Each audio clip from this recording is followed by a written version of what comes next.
বানিয়েছে। এখন চিনতে পারো না গৌরীদাস পণ্ডিত যে কোনটি বিগ্রহ আর কোনটি ব্যক্তি গৌরনীতায়। গৌরীদাস পণ্ডিত মহাপ্রভুকে বললেন, যখন দুজনকে একই রকম দেখতে লাগছে, আপনি থাকুন, এরা যাক। তো মহাপ্রভুর ইচ্ছায় বিগ্রহ হাঁটতে আরম্ভ করেছিল। বুঝতে পারছেন সেই বিগ্রহ কোথায় আছে জানেন? অম্বিকা কালনা, অম্বিকা কালনায় আছে। বিগ্রহ হাঁটতে আরম্ভ করেছে। বিগ্রহ যখন হাঁটতে আরম্ভ করেছে আর ব্যক্তি গৌরনীতে দাঁড়িয়ে পড়েছে, তো গৌরীদাস পণ্ডিত বুঝতে পারলো না যে কোনটা ব্যক্তি আর কোনটা বিগ্রহ। তখন বিগ্রহকে বলছে, না না তোমরা যেও না, তোমরা থাকো, এরা যাও। বিগ্রহ দাঁড়িয়ে গেল, মূল গৌরনীতেই হাঁটতে হবে। এবার এইভাবে 22 বার এই মূল গৌরনীতাই আর বিগ্রহ গৌরনীতে যাতায়াত হয়েছে। তো কথিত আছে যে মূল গৌরনীতাই নাকি রয়ে গিয়েছিল আর বিগ্রহ বেরিয়ে গিয়েছিল। এখনো সেই অম্বিকা কালনায় সেই বিগ্রহ আছে। এত সুন্দর দেখতে, এত সুন্দর তার রূপমাধুরী। তো ওখানে এই ঝলক দর্শন আর যদি কন্টিনিউ কেউ বিগ্রহকে তাকিয়ে থাকে, বিগ্রহ তার প্রেমে পাগল হয়ে তার সাথে চলে যাবে। এরকম ঝলক দর্শন। তো আজকে আমি এই গৌরনীতাইকে দেখে এরকম আমার অনুভূতি হলো যে সেই সময় জানি না কতদিনের পুরনো, কিন্তু এত সুন্দর শ্রীমূর্তি, আনন্দ লাগছে। তো সেই লোভে এখানে আসলাম। এখানে এসে দেখছি অনেক সুন্দর পরিবেশ। এখন যখন প্রভু কীর্তন করছিলেন, আমার মনে হলো যেন মহাপ্রভু নীলাচলে আছে।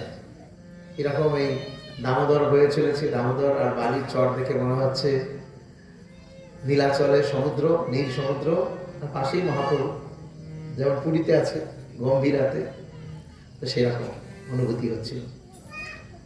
আমি ভেবে এসেছিলাম যেদিনকে আমার কাছে গেছিলেন প্রভুর এখান থেকে, আমরা ওদেরকে বলছিলাম যে আমাদের গীতার কথা বলবো, কেননা এই পবিত্র মার্গশীর্ষ মাসে আগামী যে একাদশী আসছে 1 ডিসেম্বর, এই একাদশীর নাম মোক্ষদ একাদশী। এই একাদশীর দিনকেই ভগবান কৃষ্ণ অর্জুনকে গীতার জ্ঞান দিয়েছিলেন কুরুক্ষেত্রের রণাঙ্গনে। যেহেতু গীতা জয়ন্তীর মাস, গীতা আলোচনা হবে। কিন্তু এখন আমার আপনাদেরকে দেখে মনে হচ্ছে আপনারা সব গৌরের জন। এখন আমি আর গীতা বলবো না, আমি চেষ্টা করবো। আমার সামনে এখানে গোসাই প্রভু আছেন, বিদগ্ধ পণ্ডিত, আপনারা সবাই গৌরাঙ্গ মহাপ্রভুর নিজজন। আপনাদের কাছে আমি আর কি বাতুলতা প্রকাশ করব? নিজের শুদ্ধিকরণের জন্য, নিজে কিছু গৌর কথা, নিতাই কথা স্মৃতিচারণের জন্য কিছু সময় আমরা গৌর নিতাইয়ের কথা আলোচনা করব। তো শুরু করছি বৃন্দাবন দাস ঠাকুর রচিত একটি ভজন দিয়ে।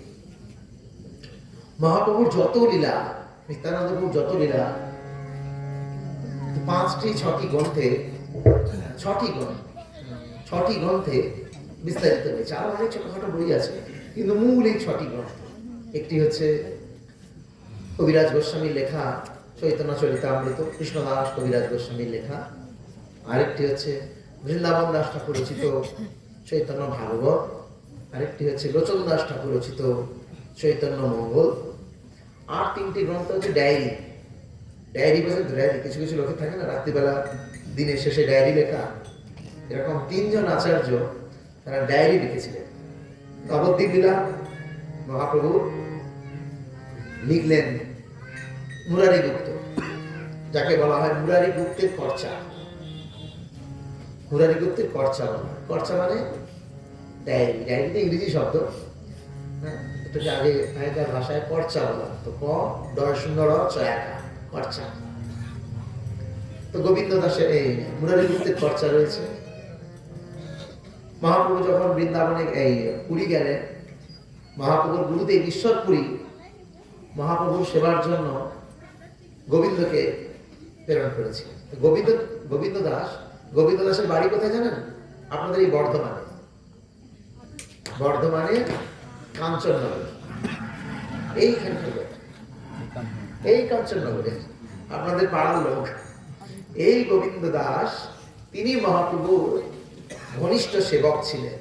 এনেছিলেন ঈশ্বরপুরীর শিষ্য ঈশ্বর পরিপাক মহাপ্রভুর গুরুদেব।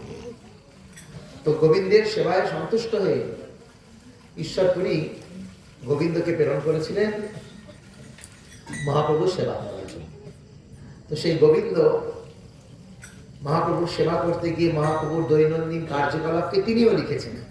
তার নাম হচ্ছে গোবিন্দ দাসের খরচা। তাহলে কটা হলো? নবদ্বীপ লিখলেন মুরারি গুপ্ত, যিনি হচ্ছেন হনুমানের অবতার, যিনি ত্রেতাযুগে হনুমান, তিনি কলিযুগে মুরারি গুপ্তের রূপে আবির্ভূত হলেন।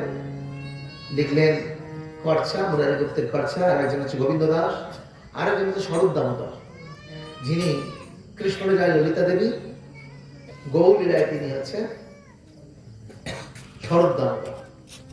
তিনি মহাপ্রভুর অন্তরঙ্গ লীলাগুলো লিখলেন, যেগুলো সবার কাছে প্রকাশিত ছিল না।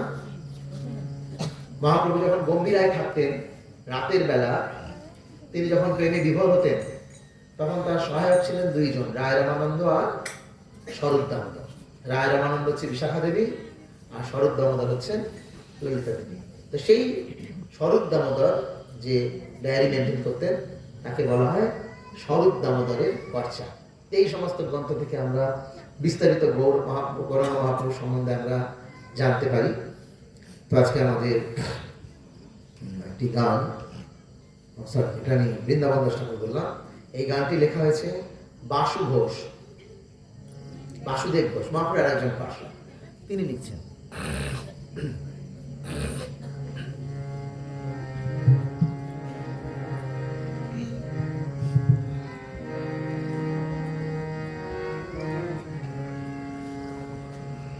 গোরা গুণ গাও শুনি,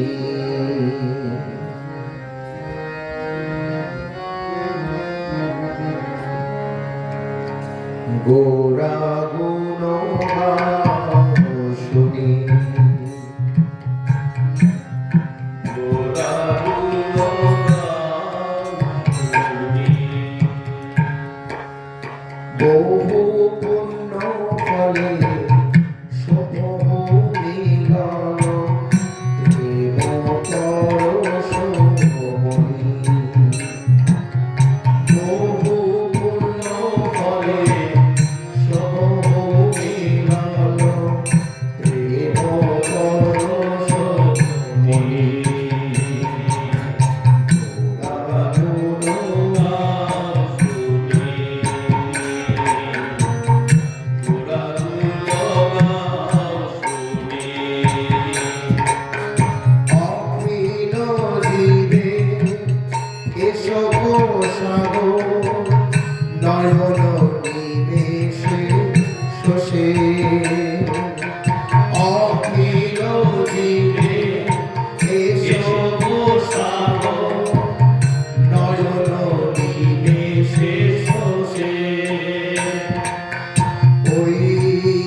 মস্তক তনু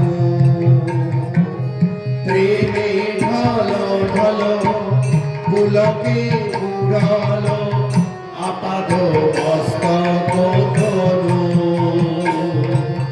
বাসুদেব কহে শতধারা বহে সুমেরু সিঞ্চিত জনু বাসুদেব কহে শতধারা বহে সুমেরু সিঞ্চিত জনু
হরিনাম গাওয়া হচ্ছে, মহাদিনও চলছে। এই হরিনাম কিন্তু আমি কত ভালো গান জানি তা দিয়ে গাওয়া যায় না, আমি কত তাল ছন্দ জানি তা দিয়েও হবে না। হরিনামে কেবল আকুতি লাগে। কৃষ্ণ দেখে না কি কত বড় গায়ক, কি কত বড় বাদক, কি কত বড় তাল জ্ঞানী, এটা দেখে না কৃষ্ণ।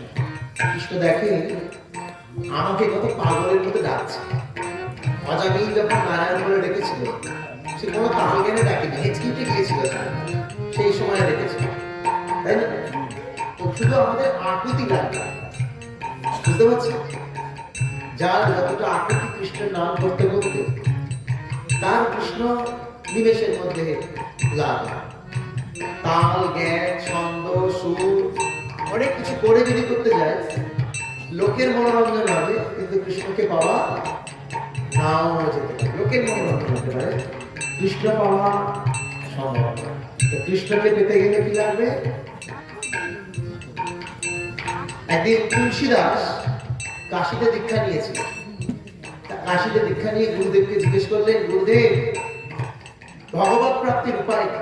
গুরুদেব বলল, সময় আসলে বুঝবে। বলেনি, উত্তর দেয়।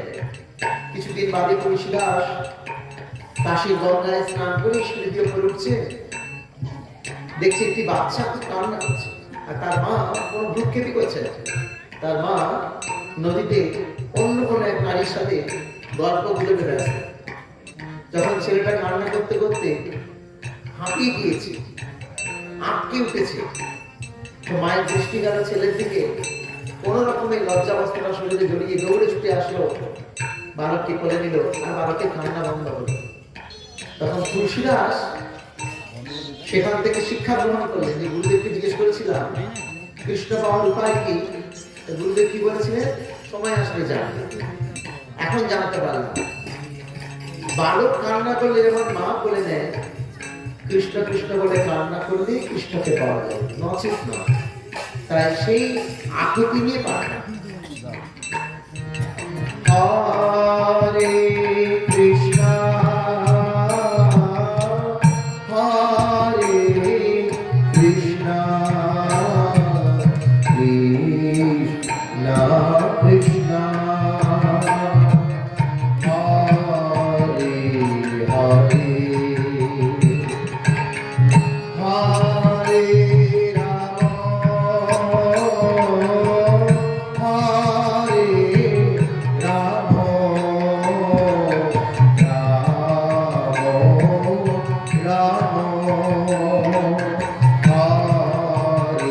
হরে কৃষ্ণ হরে Krishna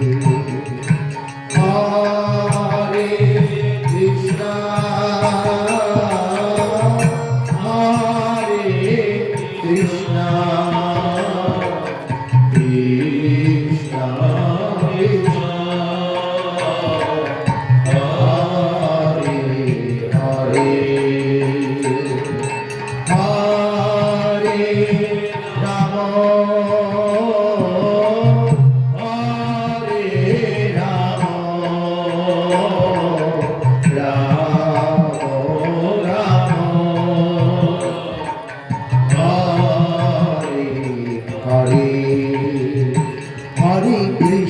Hare Hare Hare Ram Ram Ram Hare Hare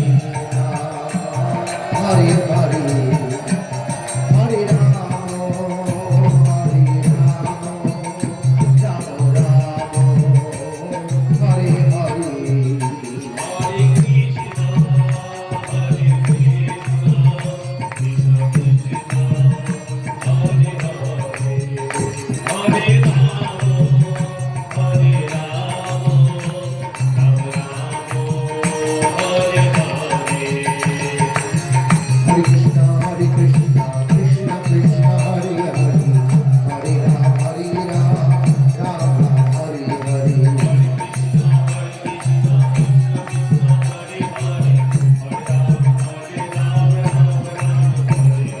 Hare Krishna, Hare Krishna, Krishna Krishna, Hare Hare, Hare Ram, Hare Ram, Ram Ram, Hare Hare.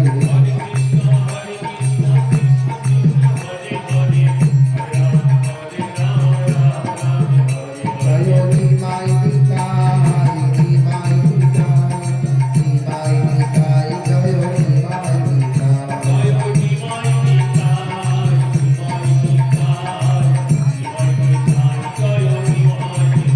Nitai Gaur Hari Bol, Hari Bol, Hari Bol,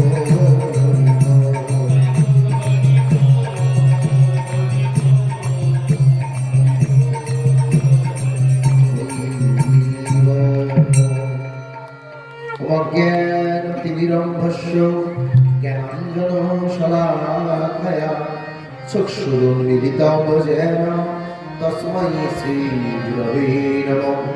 শ্রীচৈতন্যমনভীষ্টং স্থাপিतं येन भूतले स्वयं रूपपदार्घ्यं ददाति स्वपदान्तिकं।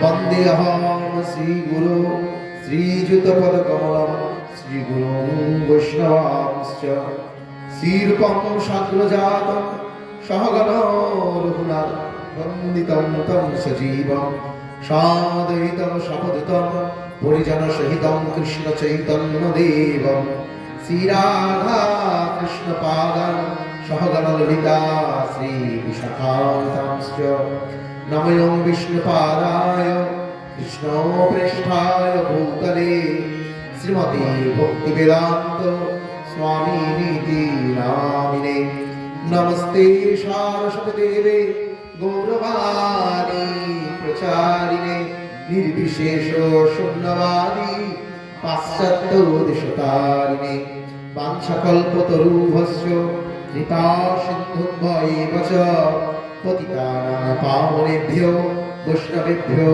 नमो नमः श्रीकृष्ण चैतन्य नित्यानन्द सहोदितो गौरदयी पुष्पवन्तो चित्रवसन्दो तमानदो हे कृष्ण करुणा सिन्धो दीनबन्धु जगत्पते गोपेश गोपिकान्त राधाकान्त नमस्तुते तप्त काञ्चन गौराङ्गी राधे वृन्दावनेश्वरी वृषभानुसुते देवी प्रणमामि हरिप्रिये जयतां श्रुतौ पङ्गुर् ममो मन्दमतिर्गति मत्सर्वस्य पदाम्बुजे राधामदनमोहन वृन्दावै तुलसीदेवै प्रिया वै केशवस्य च कृष्णभक्तिप्रदिदेवी सत्यवत्यै नमो नमः हरे नाम एव केवलं फलो नास्तेभ्यो गतिरन्यथा जय श्रीकृष्ण चैतन्य प्रभु नित्यानन्द श्री अद्वैत गदाधर शिवासदि गौरभक्तवृन्द हरे कृष्ण कृष्ण कृष्ण हरे हरे हरे राम राम राम हरे हरे गुरवे गौरचन्द्राय राधिकाय तदालये कृष्णाय कृष्णभक्ताय तद्भक्ताय नमो नमो हरे कृष्ण हरि ओम तत्सत् हरे कृष्ण।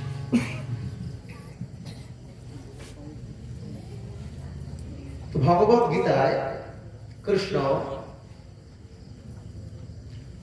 584টি শ্লোক বলেছেন, অর্থাৎ ভগবত গীতায় 700 শ্লোক, তার মধ্যে অর্জুনের কথা আছে, ধৃতরাষ্ট্রের কথা আছে, সঞ্জয়ের কথা আছে আর কৃষ্ণের কথা আছে, 4 জন কথা বলেছে।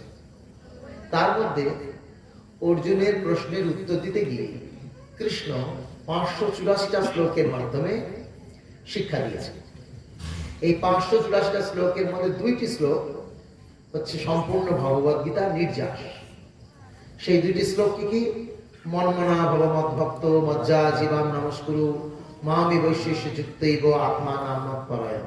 এই শ্লোকটাও আমার দুবার আছে, 9 অধ্যায় 34 নম্বরে আর 18 অধ্যায় 65 নম্বরে একই শ্লোক দুবার বলেছে। আর তারপরে 18 অধ্যায় 66 নম্বর শ্লোকে বললেন সর্বধর্মাং পরিত্যাজ্য মামেকং শরণং ব্রজ অহং ত্বাং সর্বপাপেভ্যো মোক্ষয়িষ্যামি মা শুচঃ। এই যে কৃষ্ণ গীতায় বললেন সর্বধর্মাং পরিত্যাজ্য, এখানে কোন ধর্ম ত্যাগ করতে বললেন? হিন্দু, খ্রিস্টান, মুসলিম এই ধর্মের কথা বলেননি।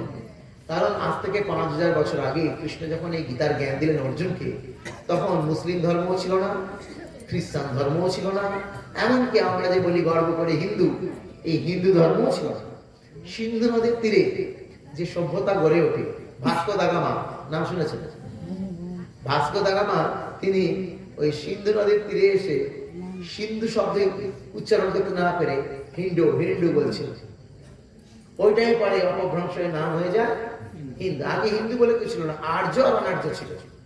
যারা সিন্ধু নদের এই পারে বসবাস করত তাদেরকে বলা হতো আর্য, আর সিন্ধু নদের ওই পারে তাদেরকে বলা হতো অনার্য।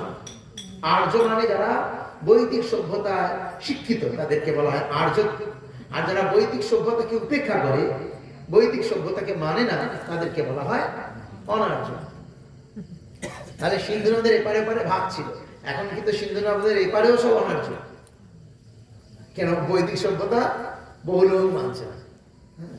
নামে হিন্দু, মানে নামে তাল পুকুর কিন্তু ঘটি ডোবে না, এরকম অবস্থা।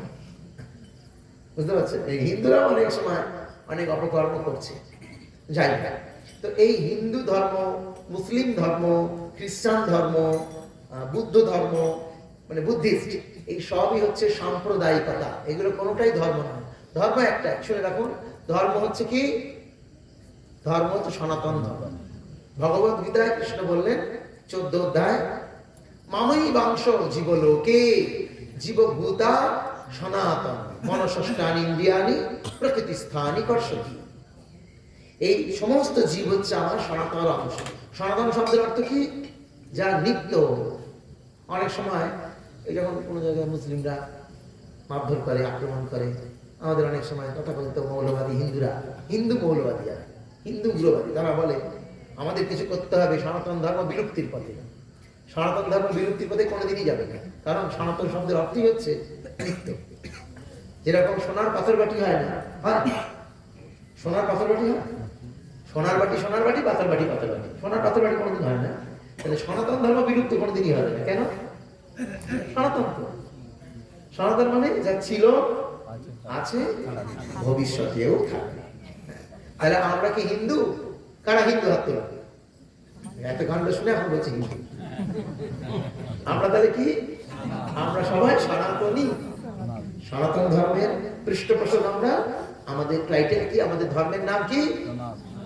সনাতন। তো ভগবান যে বললেন সর্বধর্ম পরিত্যাজ্য মামেকম শরণং ব্রজ, এইটা কোন ধর্ম বলল? হিন্দু, মুসলিম, খ্রিস্টান ধর্ম ত্যাগ করতে বললো? তাহলে কোন ধর্ম করতে বললো? হ্যাঁ, কি ধর্ম ধরে বলল? সনাতন ধর্মটা কি? সনাতন ধর্মটা হচ্ছে আত্মার ধর্ম। বোঝা গেছে? আমাদের দেহটা একদিন নষ্ট হয়ে যাবে, ঠিক আছে? ধরুন একটা হিন্দু মেয়ে একটা মুসলিম ছেলেকে বিয়ে করেছে, ওই মেয়ের গর্ভে যে ছেলে কি হবে, সেই ছেলেটা কি হিন্দু না মুসলিম? হ্যাঁ? কেন? মায়ের গর্ভ থেকে, মা তো হিন্দু ছিল, তার মা হিন্দু, মায়ের গর্ভ থেকে হয়েছে, কেন হিন্দু হলো না? তার মানে ওটা চামড়ার পরিচয়, ওটা বংশের পরিচয়, আত্মার পরিচয় নয়। ওটা আমার কথাটা বুঝতে পারছেন না? ওটা আত্মার পরিচয় নয়, ওটা দেহের পরিচয়, ওটা যে বংশে জন্মগ্রহণ করেছে ওই বংশের পরিচয়, কিন্তু আত্মার তো নয়। আত্মার পরিচয় কি? আত্মা হচ্ছে কৃষ্ণের অংশ, পরমাত্মার অংশ। চৈতন্য মহাপ্রভুকে জিজ্ঞেস করলেন সনাতন গোস্বামী, জীবের স্বরূপ কি? মহাপ্রভু কি উত্তর দিলেন? জীবের স্বরূপ হয় কৃষ্ণের নিত্য দাস। তাহলে জীব মানে কি? এটা না, জীব মানে হচ্ছে জীবাত্মা। বর্গের জয়শ্রী জীব, বর্গের জয়শ্রী ভ, জীব মানে হচ্ছে টান, জীব। আর বর্গের জয় দীর্ঘই ব, জীব মানে সোল, আত্মা। বর্গের জয় দীর্ঘই ব, জীব, জীব মানে আত্মা, সোল। আর বর্গের জয়শ্রী ভ, জীব মানে টান, জীবা। এক না, এটা বুঝলেন ভালো করে? তো জীবের ধর্ম, তার আত্মার ধর্ম হচ্ছে পরমাত্মা সেবা করা। ওইটাই কৃষ্ণ বললেন গীতায়, যে তুমি দেহভিত্তিক ধর্ম ত্যাগ করে তুমি আত্মার ধর্ম পালন করো। যে দেহের ভিত্তিতে ধর্ম করে তাকে কি বলা হয়? কিছু মনে করবেন না, হ্যাঁ? তাকে বলা হয় চামার। চামারটা গালাগালি, চামারের মতো আচরণ করছে। চামার মানে কি? যে চামড়ার ভিত্তিতে ধর্ম পালন করে সে হচ্ছে চামড়া, চামড়ার ভিত্তিতে ধর্ম করে। তো আমরা চামড়ার ভিত্তিতে ধর্ম করতে আসি না, আমরা আত্মার ভিত্তিতে ধর্ম করতে এসেছি। তো এই কথাটা কৃষ্ণ বললেন ভগবত গীতা অন্তিমে, দাপর যুগে শেষে। কিন্তু কৃষ্ণ বললেন, কিন্তু কৃষ্ণ সেটা করে দেখালেন না। তাই কৃষ্ণ চিন্তা করলেন যে বহুদিন আহি করি প্রেম ভক্তি দান। কৃষ্ণ মনে মনে চিন্তা করছে যে আমি 3 যুগে আসলাম, 3 যুগে এসে আমি জীবকে উদ্ধার করতে গিয়ে অনেক জীবকে কাটাকাটিও করলাম, মেরেও ফেললাম, পারেনি? 3 যুগে ভগবান এসে অসুরদেরকে হত্যা করেছে। দেখুন, বহু ভক্ত আসবে, এসে যা করবে, আপনারা সোজা থাকেন, ছটফট করবে। তো যেন বলছিলাম যে হ্যাঁ, কাটাকাটি করলেন। অর্থাৎ সত্য তথা দাপরে 3 যুগে ভগবান অসুর বধ করেছেন।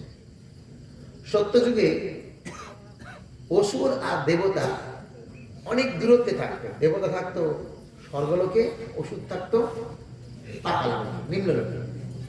তাই চেনা যেত, চিনে ভগবান ওদেরকে হত্যা করত। যারা অসুর, যেমন হিরণ্যকশিপু, হিরণ্যাক্ষ, এরা ছিল আসুরি, হত্যা করেছে ভগবান। তারপর আসলো দাপর যুগ, তেতা যুগ। তেতা যুগে দূরত্ব একটু কমে গেল। ওটা ছিল বিভিন্ন লোকে, স্বর্গলোকে দেবতা, পাতাল লোকে অসুর, সত্য যুগে। কিন্তু তেতা যুগে দূরত্ব একটু কমে গেল। তেতা যুগে কি হলো, দুটো দেশে, লঙ্কায় রাবণ, অযোধ্যায় রাম, দূরত্বটা কমে গেল। তারপর আসলো দাপর যুগ, দূরত্বটা আরো কমে গেল। একই পরিবারে হয়ে গেল, কৌরব আর পাণ্ডব একই পরিবারে। কলিযুগে, কলিযুগে দূরত্ব বাড়লো না কমলো? হ্যাঁ? আরো কাছে কি করে হলো? হ্যাঁ?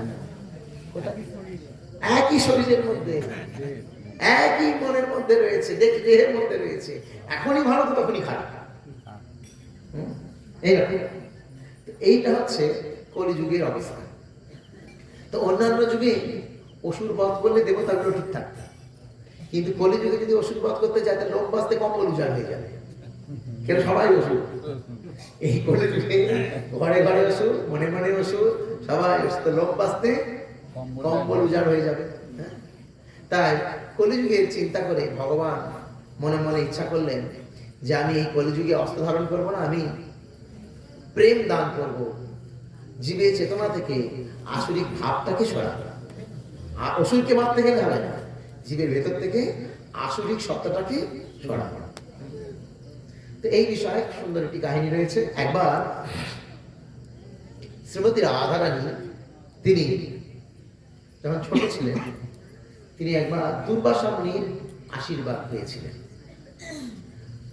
দুর্বাসাকে তিনি একবার রান্না করে খাইয়েছিলেন। তো দুর্বাসা এত সুন্দর, কিছুই রান্না করে, লুচি পকোড়া কিছু খাওয়াননি, খাইয়েছে ব্রজের মাটিকে জল দিয়ে গুলে থ্যাবড়া করে, গোল করে, লম্বা করে দিয়েছে দুর্বাসাকে। দুর্বাসা এসছে দ্বাদশীর দিন, বর্ষনায় না, রাভেলে এসছে, রাভেল, যেখানে রাধারানী জন্ম নিয়েছিল, রাভেলে এসছে। তো হঠাৎ দুর্বাসাকে দেখে কীর্তিদা মাথা থেকে ঘাম পড়ছিল, মানে ভয়ে। দুর্বাসা তো খুব রাগী, কখন নাকি অভিশাপ দিয়ে দেয় তার ঠিক নেই। আর দুর্বাসা বলছে, আর কি দ্বাদশীর পালন আমি তোমার বাড়িতে করবো। বলে চান করতে গেছে যমুনায়। আর এদিকে কীর্তিদা ভয় অস্থির, একা যায়নি, 10,000 শিষ্য নিয়ে গেছে। তো রাধারানী তার শহীদের নিয়ে খেলা করছিল। হঠাৎ রাধারানী ঘরে জল খেতে এসছে, এসে দেখছে যে তার মা ঘেমে নিয়ে একাধার কাণ্ড। মাকে জিজ্ঞেস করছে, মা কি হলো? তো মা বলছে যে তোমাকে বলে কি আর সমস্যার সমাধান হবে? দুর্বাসা এসছে, এখন এখানে খাওয়া দাওয়া করবে বলেছে, আমি ভাবছি যে কি করে তাকে সমাধান করবো, মানে তার সেবা করবো। তো রাধারানী বলছে, কোনো চিন্তা করবো না, আমি এখনই করছি। তো সবাই সখীদেরকে ডেকে নিয়ে এসে ওই ব্রজের ধুলি, ব্রজের ধুলি কিন্তু সাধারণ ধুলো নয়, ব্রজের ধুলো হচ্ছে চিন্তামণি, বুঝতে পারছেন? সেই ব্রজের ধুলিকে যমুনার জলে গুলে কোনোটা লিকুইড বানিয়েছে, কোনোটা থ্যাবলা বানিয়েছে, কোনোটা গোল বানিয়েছে, কোনোটা লম্বা বানিয়েছে, কোনোটা একটু ল্যাপটাতে ল্যাপটাতে বানিয়েছে, মানে গোল লিকুইড ল্যাপটাতে ল্যাপটাতে, তার মানে কেটা মালপোয়া, এরকম সব রকম বানিয়েছে। এবার দুর্বাসা এসছে চান টান করে। দুর্বাসাকে রাধারানী এগুলো দিচ্ছে, পাতের প্লেটে দিচ্ছে। যেটা থ্যাবলা বানিয়েছিল ওটা কি চুড়ি দিয়েছে, থ্যাবলা মাটির ঢেলা, আর বলছে যে কচুরি দিয়েছি। তারপরে যেটা গোল ছিল ওটা কি গোলাপ জাম দিয়েছে, মাটির ঢেলা গোলাপ জাম, আর বলছে গোলাপ জাম দিয়েছি। তারপরে যেটা লিকুইড ছিল ওটা কি না, ওটা ডাল, কচুরিটা খাবে কি দিয়ে, ওটা ডাল। এইসব দিচ্ছে আর এটা একটা একটা নাম বলছে। এদিকে দুর্বাসা একটাও কিন্তু পাতের দিকে তাকাচ্ছে না যে কি দিচ্ছে। দুর্বাসা তাকিয়ে আছে কার দিকে? রাধারানীর দিকে। এত সুন্দর রাধারানী, এত সুন্দর যে আমাদের রঘুনাথ দাস গোস্বামী রাধারানীর মুখের বর্ণনা করতে গিয়ে বলছেন, রাধিকা শরৎ ইন্দু নিন্দি মুখমণ্ডলী, অর্থাৎ শরৎকালের চাঁদ এত সুন্দর, সেই শরৎকালের চাঁদও রাধারানীর কাছে নিন্দিত, এত সুন্দর রাধারানী। সেই মুখ দেখে কি খাচ্ছে আর মনে নেই, খাচ্ছে মাটির বেলা, ভাবছি কচুরি খাচ্ছি, মালপোয়া খাচ্ছি। হ্যাঁ, রাধারানীর হাতের গুণে এত কিছু খাওয়ার পর সবার 10,000 শিষ্য সমেত দুর্বাসার পেট ভরে গেছে। দুর্বাসা গিয়ে রাধারানীকে আশীর্বাদ করলো, তোমার হাতের এই রান্না খেয়ে আমি এত তৃপ্ত মনে হচ্ছে আমি যেন প্রতি গ্রাসে অমৃত পান করছি, তাই তোমার নাম দিয়ে দিলাম অমৃতা। রাধারানীর কি নাম হলো? দুর্বাসা রাধারানীর নাম রাখলে অমৃতা। তুমি যা রান্না করবে তাই অমৃত হয়ে যায়। তাহলে অমৃত খেলে কি হয়? রোগ কমে যায়, নিরোগ শরীরে বহুদিন বাঁচে। এই খবর পড়ে গেল ব্রজের সমস্ত ঘরে ঘরে, সমস্ত ঘরে ঘরে এই খবর পৌঁছে গেল। আর সেই খবর কানে গিয়ে পৌঁছালো যশোদা। যশোদা চিন্তা করলো, আমার ছেলের জীবনে তো অশান্তির শেষ নেই, হ্যাঁ, খালি পুতানা, এই ওই একটার পর একটা ওষুধ আসছে তাকে মারার জন্য। তাহলে যদি এখন রাধারানীর হাতে রান্না খাওয়ানো যায়, তাহলে আমার ছেলে ভালো থাকবে, কোনো ক্ষতি হবে না, হ্যাঁ, রোগ জ্বালা হবে না। এই চিন্তা করে তিনি রাধারানীর বাপের বাড়িতে খবর দিল, রাধারানী যেন কৃষ্ণের জন্য রান্না করে। তো আইবুড়ো অবস্থায় রাধারানী রান্না করতে কৃষ্ণের জন্য কোনো অসুবিধা ছিল না। এখন বিয়ে হয়ে গিয়েছে, বুঝতে পারছেন? অভিমন্যু, কেউ বলে এক ঘোষ, কেউ বলে অভিমন্যু, ব্যক্তি একই, এক একজনের 2-3টে নাম থাকে না, সেরকম সেই আয়ন ঘোষের বিয়ে হয়েছে, জাগটে শ্বশুর বাড়ি। তো কিছু কিছু দিন রাধারানী কৃষ্ণের বাড়িতে রান্না করে জাগটে চলে আসে। কৃষ্ণের বাড়িতে জাগট থেকে রান্না করতে যেত কেন না, এই জটিলা কুটিলা, আয়ান ঘোষ, এরা সবাই হচ্ছে ওই নন্দ মহারাজের অধীনে। নন্দ মহারাজ তো মহারাজ, গ্রামের মুখিয়া, তার কথা সবাইকে শুনতে হবে। তো ইচ্ছা না থাকলেও বৌমাকে বাড়িতে রান্না করবে, কিছু উপায় নেই। তো কোনো দিন রাধারানী নন্দগাঁও থেকে রান্না করে জাগটে আসতো, কোনো দিন রাধারানী নন্দগাঁও থেকে রান্না করে বাপের বাড়ি যেত। বাপের বাড়ি কোনটা? বর্ষানা। বর্ষানা। একদিন রাধারানী এরকম রান্না করে বর্ষানায় গিয়েছে। তা বর্ষানায় যখন রাধারানী গেল, তো রাধারানীকে কোলে বসিয়ে বাবা জিজ্ঞেস করছে, মানে বৃষভানু রাজা জিজ্ঞেস করছে, আচ্ছা লালি, বৃন্দাবনে বাচ্চা মেয়েদেরকে লালি বলা হয় আর বাচ্চা ছেলেদেরকে লালা বলা হয়। আচ্ছা লালি, তুমি যে প্রতিদিন কৃষ্ণের জন্য রান্না করতে যাও, তো কৃষ্ণের জন্য রান্না করতে গিয়ে তোমার কি ভালো লাগে? আমার দিকে তাকিয়ে থাকবে না, আমি কিরম ভাবে বলছি। কৃষ্ণপতি রাধারানী সব ভালো, আমার গলার মধ্যে কিছু ধরা পড়লো? কি ধরা পড়েছে? কি ধরা পড়েনি? আমার ভুলটা একটু কুচকেছে, কপালটা একটু কুচকেছে। এটাকে বলা হয় বডি ল্যাঙ্গুয়েজ। 2 রকমের ভালো লাগা আছে। একটা হচ্ছে আমি খুব ভালো লেগে, আমার খুব ভালো লেগেছে, মানে চোখের ভ্রুগুলো উপর দিকে উঠে যাবে, খুব ভালো লেগেছে, ঘাটটা নড়বে, তার মানে এটা, মানে ভালো লাগার মধ্যে কোনো খামতি নেই। আর একটা ভালো লাগা আছে, ভালো লেগেছে। ভালো লেগেছে মানে ভালো লেগেছে, কিন্তু কোনো জায়গায় একটুখানি ঘাটতি আছে, কিছু একটা ঘাটতি আছে, তাই তো? ওটা মুখ দেখে বোঝা যায়। বলছে মানুষের মুখ হচ্ছে মনের দর্পণ, মনের ভেতর কিছু হচ্ছে না, মুখ দেখে বোঝা যায়। তো রাধারানী বলছে সব ভালো, কাকে বলছে না? বাবা বিশ্বভানু রাজাকে বলছে। তো বাবা তো মেয়েকে বুঝতেই পারছে, বাবা মেয়েকে দেখে বলছে না নিশ্চয়ই কিছু তোমার খারাপ লেগেছে। তো রাধারানী বলছে না, কৃষ্ণের বাড়িতে কি খারাপ লাগবে না, ভ্রুটা কিন্তু মুচকেই আছে, কৃষ্ণের বাড়িতে কি খারাপ লাগবে না, তোমার মুখ দেখে মনে হচ্ছে কিছু খারাপ লেগেছে। তো অনেকবার পিড়াপিড়ি করছে, বলো বলো বলো। তখন রাধারানী বলছে আমার একটা জিনিস খারাপ লেগেছে। কৃষ্ণের আবার খারাপ হতে পারে কিছু? হ্যাঁ, একটা জিনিস খারাপ লেগেছে। কি খারাপ লেগেছে? বলছে বাবা, কৃষ্ণ যখন গোচারণ করে বাড়ি ফেরে, তখন নন্দ মহারাজ কৃষ্ণকে কোলে বসায়, আর বাড়ির বারান্দার সামনে অনেক লোক দাঁড়িয়ে থাকে দান নেওয়ার জন্য। মহারাজ নন্দ কৃষ্ণের হাতটা থেকে দান দেয়, ছেলের কল্যাণের জন্য ছেলের হাত দিয়ে দান করায়। দেখবেন অনেক সময় মন্দিরে বড়, মানে বাবা মা এসছে, বাবা মা নিজে ডোনেশন করছে, ডোনেশনটা দেয়, টাকাটা ছেলের হাতে দেয়, ছেলেকে বলে তুমি দাও। এটা দুটো কারণ। ছেলেকে অভ্যাস করানো, ছেলেকে অভ্যাস করানো দান করতে হয়। আর একটা হচ্ছে ছেলের হাত দিয়ে করলে ছেলের কল্যাণ হবে, এই জন্য ছেলের হাত দিয়ে করা। তো এরকম নন্দ মহারাজ কৃষ্ণের হাত দিয়ে দান করাচ্ছে। বিশ্ববান রাজা বলছে তো ভালো, দান করাচ্ছে তো ভালো। তো বলছে না, দুঃখটা দান করার জন্য হয় না, অন্য একটা কারণে হয়। কি কারণ? না কিছু লোক যারা লাইনে দাঁড়িয়ে থাকে তার হাতে পাত্র নিয়ে দাঁড়িয়ে থাকে, আর কৃষ্ণ সেই পাত্রে দান করে। আর কিছু লোক যাদের পাত্র নেই তাদেরকে লাইন থেকে বের করে দেয়, দান করে না। এইটা আমার খারাপ লাগে। যাদের পাত্র নেই তাদেরকে যে কৃষ্ণ দান করে না, এইটা আমার খারাপ লাগে। তো বিশ্ববান রাজা বলছে যে পাত্র না থাকলে দানটা করবে কোথা থেকে? ঠিক না? যদি পাত্র না থাকে দানটা নেবে কিভাবে? তো কিছু কি ভুল করে? বলছি দেখো, রাধারানী বলছে দেখো, আমাকে তুমি জিজ্ঞেস করেছো যে আমার কি ভালো লাগে কি খারাপ লাগে, এইটা আমি বলেছি, এর বেশি আমি কিছু জানি না। কিছুদিন বাদে বিশ্ববান রাজা নন্দ মহারাজের কথাবার্তা হচ্ছে। কথাবার্তা হতে হতে রাধারানী ও কৃষ্ণের সাথে লুকিয়ে লুকিয়ে কথা বলছে নন্দ মহারাজের বাড়িতে। তো রাধারানীকে একটা কোনায় নিয়ে গিয়ে কৃষ্ণ জিজ্ঞেস করছে যে হে রায়, হে প্রাণবধূ, তুমি যে আমার জন্য এত কিছু বললে করো, আমার একটা মনের প্রশ্ন, তোমার কি কোনো কিছু আমার খারাপ লাগে না? রাধারানী তখন মনে পড়ে গেছে, বাবাকে যেটা বলেছিল ওটা বলছে, একটা জিনিস আমার খারাপ লাগে, এই যে তুমি যখন দান করো তখন এই যে পাত্র অপাত্র বিচার করো না, যাকে যে পাত্রকে দান করো, যাকে পাত্র নিয়ে দান করো না, এইটাই আমার খারাপ লাগে। কৃষ্ণ রাধারানীর মনের ভাবটা বুঝতে পারলেন। বুঝতে পেরে কি করলেন? তিনি বললেন যে রাধে, এই জন্মে আমার সম্ভব নয় পাত্র অপাত্র সবাইকে দান করা, কিন্তু তুমি যেহেতু চাইলে যে আমি অপাত্রেও দান করি, আমি প্রতিজ্ঞা করলাম পর জন্মে তুমি আমার মধ্যে প্রবেশ করবে, আমি তোমার অঙ্গ কান্তি নিয়ে এই কলিযুগে আবির্ভূত হব, আর আমি পাত্র অপাত্র উপাত্র সবাইকে দান করব। সে কে? সে কে? সেই গৌরাঙ্গ।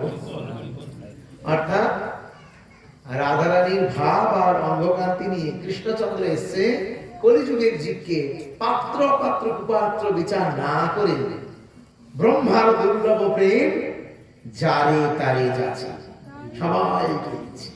কিন্তু নিতাই গৌর হরি বল বললে হবে না, একটা জায়গায় ফাঁক আছে।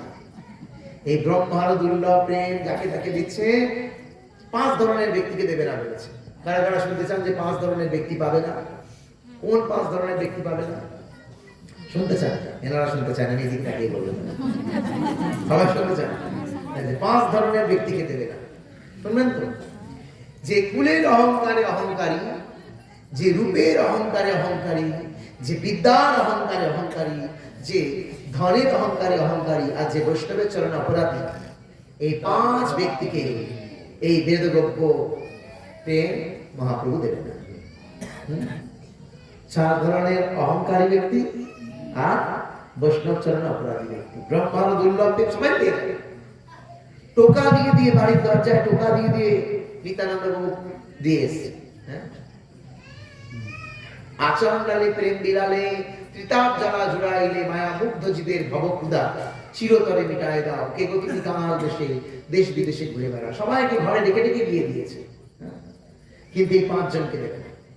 5 জনকে দেবে না মানে 5 জন পাবে না।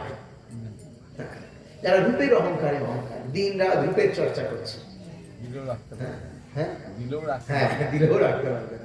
যারা রূপের চর্চায় ব্যস্ত, ভগবত সেবার থেকে নিজের রূপের প্রতি অহংকার, সে ব্যক্তি ভগবত কৃপা পাবে না। যদিও তার রূপটা একটা সুগারের রোগী হয়ে গেলেই শেষ। একবার যদি সুগার হয়ে যায়, সব সৌন্দর্য শুক্ল লিচুর মতো হয়ে যায়। তারপরেও সেই রূপ নিয়ে কত রকমের অহংকার, সে পাবে না। আর কি পাবে না? যে কুলের অহংকারে অহংকার। কুল কুল আমি উচ্চ বংশে, দিনের অধিক দয়া করেন ভগবান, ব্রাহ্মণ কুলীন পণ্ডিত বড়ই অভিমান। অভিমান মানে অহংকার। গ্রামের দিকে দেখা যায়, গ্রাম শহর সব জায়গায়, কিছু মনে করবেন না যদি কেউ ব্রাহ্মণ কুলভূত, আমিও আমার পরিবারের দিক দিয়ে ব্রাহ্মণ ছিলাম। তো ব্রাহ্মণরা তারা এই হরিভজন বেশি করতে চায় না, তাদের মনের মধ্যে অহংকার, আমরা সব জানি। আমরা চ্যাটার্জি, ব্যানার্জি, গাঙ্গুলি, গোস্বামী, ঘোষাল, চক্রবর্তী, অধিকারী, হ্যাঁ, তারা মনে করে আমরা সব জানি। তারা সাধারণত পরিচালনায় আশ্রয় নিতে চায় না। হ্যাঁ। এটা তাদের অহংকার। দেখুন, ব্রাহ্মণ কুলে জন্ম হয়েছে মানে পুণ্য, নিশ্চিত আগের জীবনে কিছু পুণ্য করেছে বলে ব্রাহ্মণ ঘরে জন্ম হয়েছে। ব্রাহ্মণ ঘরে জন্মগ্রহণ করে যদি জন্মের অহংকারে অহংকারী হয়ে যায়, তা এটা আমার কথা না, আমি শ্লোক দিয়ে বলতে পারি। জন্ম ঐশ্বর্য সুত শ্রী এদ মাদ মদোপমান নৈবার্ত বিদধাতম তাম কিঞ্চন গোচরম। কুন্তী দেবী বলছেন এটা কৃষ্ণকে, যে কেন তোমায় পাবে না? জন্ম, ঐশ্বর্য, শ্রুত আর শ্রী। শ্রী মানে সৌন্দর্য, শ্রুত মানে বিদ্যা, জন্ম ঐশ্বর্য মানে ধন, আর জন্ম মানে কুল। উচ্চ কুলে জন্মগ্রহণ করে ভগবানকে পেতে গেলে কি উচ্চ কুল দরকার? না। গোপীরা কোন কুলে জন্মগ্রহণ করে? বৈশ্য কুলে। বিদুর কোন কুলে জন্মগ্রহণ করে? শূদ্র কুলে। হনুমান বানর কুলে, প্রহ্লাদ দৈত্য কুলে, তাই না? গুহা চন্ডাল বংশে। তাই বলা হয়েছে কৃষ্ণ ভজনে নাহি জাতি কুলের বিচার, যেই ভজে সেই পায় অভক্তহীন বিচার। অভক্ত পাবে না যারা অহংকার করে, বাকি সবাই পায়। রুইদাস, বাগদি, বাউরি, তারাও আজকে হরি ভজন করছে, বুঝতে পারছে? তারাও আজকে রান্না করে ভগবানকে অন্নের ভোগ লাগাচ্ছে। ব্রাহ্মণরা অহংকারী হয়ে দূরে চলে যাচ্ছে। কেবল অহংকার। আমরা সব জানি, সব তাদের যদি বোঝাতেও যায় তখন এরকম বলবে, তোমরা কি বেশি জানো? দুদিনের বৈষ্ণব হয়ে এইরকম ভাবে কথা বলবে না। বৈষ্ণব, বৈষ্ণব বলে না, শ্রদ্ধা করে না, এরকম উল্টো বলে দুদিনের বৈষ্ণব হয়ে তোমরা বেশি জানো, টিকি রেখে এইরকম ভাবে তারা কথাবার্তা বলে। এই ব্রাহ্মণের নবদ্বীপে দেখুন না, চাপাল গোপাল। চাপাল গোপাল তো কি ছিল? গোপাল চক্রবর্তী নাম ছিল চাপাল গোপাল, তাই তো? কিন্তু সে চাপাল গোপাল সে কালীর ভজন, মানে কালীর উপাসক ছিল, অনেক বড় ব্রাহ্মণ। কিন্তু শ্রীবাস ঠাকুরের চরণে তার ঈর্ষা। শ্রীবাস ঠাকুরের বাড়িতে মহাপ্রভু রীতিনীতি যায়, এখন সবাই শ্রীবাস ঠাকুরকে সম্মান করে। শ্রীবাস ঠাকুরের কি করে কলঙ্ক হবে, তাই রাত্রিবেলা যখন মহাপ্রভু শ্রীবাস ঠাকুরের বাড়িতে নিত্যগীত করছে, আর ঘরের দরজায় খাটা ছাগলের মুন্ডু, রক্ত, জবা ফুল সব নামিয়ে দিয়ে চলে এসছে, যে পরের দিন সকাল লোকে দেখবে শ্রীবাস ঠাকুর এইসব খায়। এইটা হচ্ছে তাদের কাজ। তো এইরকম যারা অহংকারী ব্রাহ্মণ, তারা কৃষ্ণ প্রেম পাবে না। কিন্তু যদি ব্রাহ্মণ ঘরে জন্মগ্রহণ করে, সদাচারী হয় আর কৃষ্ণ প্রেমী হয়, সে দেবতারও দুর্লভ, দেবতারাও তাকে সম্মান করবে। যদি ব্রাহ্মণ ঘরে জন্মগ্রহণ করে হরিভজন করে, তখন দেবতারা তাকে সম্মান করে। এইটা হচ্ছে কুলের অহংকার। তারপরে হচ্ছে বিদ্যার অহংকার। যারা বিদ্যার অহংকারে অহংকারী, বিভিন্ন রকমের জাগতিক শিক্ষায় শিক্ষিত, আমাদের আচার্যগণ বললেন, ভক্তি বিনোদ ঠাকুর, জড়বিদ্যা যত মায়ার বৈভব, তোমার ভজনে বাধা, অনিত্য সংসারে মোহজনমিয়া জীবকে করিল গাধা। অনেক পড়াশোনা করেছে কিন্তু আসলে একটা গাধা। কেন? তার কারণ এত পড়াশোনা করেও সংসার বন্ধন থেকে বার হওয়ার রাস্তা জানা নাই। দুইটা পোকা আছে, একটার নাম হচ্ছে উন্নন্না, একটার নাম হচ্ছে গুটি পোকা। জানেন গুটি পোকা? জানেন গুটি পোকা মানে তাতে তসর তৈরি হয়, সুতো। আর উন্নন্না মানে কি? উন্নন্না মানে হচ্ছে মাকড়সা, উন্নন্না। এই দুটো পোকা একটা বৈশিষ্ট্য কি? একই বৈশিষ্ট্য, বলো জানেন? দুজনেই মুখ থেকে লালা বের করে বাসা তৈরি করে। দুজনে মাকড়সা বাসা তৈরি করে লালা দিয়ে, আর গুটি পোকাও লালা দিয়ে গুটি তৈরি করে। এখন দুজনের মধ্যে পার্থক্য কি? মাকড়সা জাল বনে কিন্তু নিজে জালে জড়ায় না, আর গুটি পোকা ওই আস্তে আস্তে আস্তে আস্তে গুটির মধ্যে ঢুকতে ঢুকতে ঢুকতে ঢুকতে মুখটা বন্ধ হয়ে যায়। আর যারা ফসল চাষ করে তারা ওই গুটিটাকে নিয়ে সিদ্ধ করে জলে, তারপরে ভেতরে মরে যায়, তারপরে কেটে ওখানে বের করে দেয়, তখন সুতো বের করে। তাহলে একজন বন্দী হয়ে গেল, নিজের জালে বন্দী হয়ে মরল, আর একজন জালে বন্দী করে জাল মানে কিন্তু ফাঁসে না। আমাদের কোনটা হতে হবে, মাকড়সা না গুটি পোকা, কোনটা? হ্যাঁ ঠিক। তাহলে বিদ্যার ফল কি মাকড়সার মতো না গুটি পোকার মতো? শ্রীবাস ঠাকুর বলছেন নিমাইকে, পরে কেন কৃষ্ণ ভক্তি জানিবারে, তা যদি না হইল বিদ্যায় কি করে?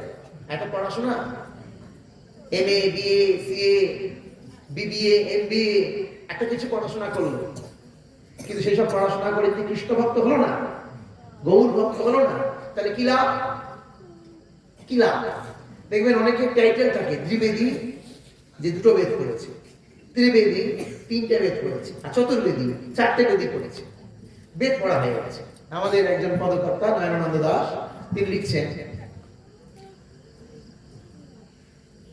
4 বেদ সরদর্শন করি যদি অধ্যয়ন, তথাপি গৌরাঙ্গ নাহি মানে, বিধাতার অধ্যয়ন লোচন বিহীন জন, দর্পণে অন্ধে কি বা কাজ। এর মানে কি? 4টে বেদ পড়লো, এক একটা বেদে 6টা করে ভাগ আছে, তাকে বলা হয় সরদর্শন। 4টে বেদ 6টা দর্শন করে ফেললো, কিন্তু গৌরাঙ্গ মহাপ্রভুকে পরমেশ্বর ভগবান বলে মানতে নারাজ। আমি তো এই গ্রামে এসে খুব আনন্দ পেলাম, এই গ্রামে কত কিছু মহাপ্রভুর জন্য বানানো হয়েছে, চতুর্দিকে গৌরের মন্দির। ওই আমাদের সামনে যে মন্দির আছে, এখানে সামনেই রয়েছে দুর্গা মন্দির। আমি বললাম ইনি হচ্ছেন শ্রীমন্তিনী মা, মানে মহাপ্রভু নবদ্বীপে যখন এসে দাঁড়ালেন, মহাপ্রভু চলে যাওয়ার পর সেই মাটি নিয়ে দুর্গা দেবী কাশীতে ধারণ করেছিলেন, তাই দুর্গার নাম হয়েছিল শ্রীমন্তিনী দেবী। এইরকম এই গ্রামে তো প্রচুর লোক গৌরের ভক্ত। আশ্চর্য, বাংলার লোক অর্ধেক লোক গৌরকে চেনেই না, নিতাইকে চেনেই না। আরে অন্য লোকের কথা বাদ দাও, নবদ্বীপের লোকেরাও অনেকে মহাপ্রভু সম্মান করে না, বুঝতে পারছেন? অন্য জায়গাতে বাদ দেয়। নবদ্বীপের লোকেরা, বীরভূমের লোকেরাও তারাপীঠে গিয়ে তারাকে নিয়ে ব্যস্ত। নিতাইয়ের জন্মস্থান নিতাইকে ভালোভাবে চেনে না, বুঝতে পারছেন? কি আশ্চর্য! অথচ এই দেশ হচ্ছে গৌর নিতাইয়ের দেশ। মন্ত্র বললাম, শ্রীকৃষ্ণ চৈতন্য নিত্যানন্দ সহস্ত গৌরদয়ের পুষ্পবন্ত চিত্র সন্দনানন্দ। অর্থাৎ গৌড়ের আকাশে একসাথে 2টি চন্দ্রের উদয় হয়েছিল, আকাশে তো একটা চাঁদ হতো। গৌড় মানে বাংলা, বাংলার আগের নাম ছিল গৌড় দেশ, গৌড় দেশ। তো গৌড়ের আকাশে একসাথে 2টি চাঁদ উঠেছে, গোরা চাঁদ আর নিতাই চাঁদ। কিন্তু এই চাঁদ দুটাকে চেনে না, অনেকেই চেনে না। তো 4টে বেদ করে ফেললো, সরদর্শন করে ফেললো, কিন্তু মহাপ্রভুকে জানে না। বিধাতার অধ্যয়ন, তার পড়াশোনা সব বেকার। লোচন বিহীন জন, লোচন মানে চোখ, লোচন বিহীন জন, দর্পণে অন্ধে কি বা কাজ। যার যে অন্ধ, তার আয়নায় কি দরকার? আয়নায় কি করবে? তো যে কৃষ্ণকে মহাপ্রভুকে মানে না, তার বেদ করে কি হবে? পরে শ্লোক, বেদবিদ্যা দুই কিছুই না জানত, তথাপি গৌরাঙ্গ জানে সার, নয়নানন্দ ভনে সেই তো সকলই জানে, সর্বসিদ্ধি করতলে তার। কিন্তু কেউ হয়তো শিক্ষিত নয়, বেদ পড়েনি, উপনিষদ পড়েনি, গীতা ভাগবত পড়েনি, কিন্তু জীবনের সার বস্তু করে নিয়েছে গৌরকে। শয়নে গৌর, স্বপনে গৌর, গৌর গলার হার, জীবনে গৌর, মরণে গৌর, গৌর করিবেন পার, গৌর করিবেন পার। নরহরি সরকার হয়েছে, শয়নে গৌর, স্বপনে গৌর, গৌর করেছি সার, জীবনে গৌর, মরণে গৌর, গৌর করিবেন পার। যে এটা করে নিয়েছে গৌরকে জীবনের সবকিছু, তার কি আর বেদ পাঠ বাকি রইল? উপনিষদ পড়া বাকি রইল? কিছুই বাকি রইল না।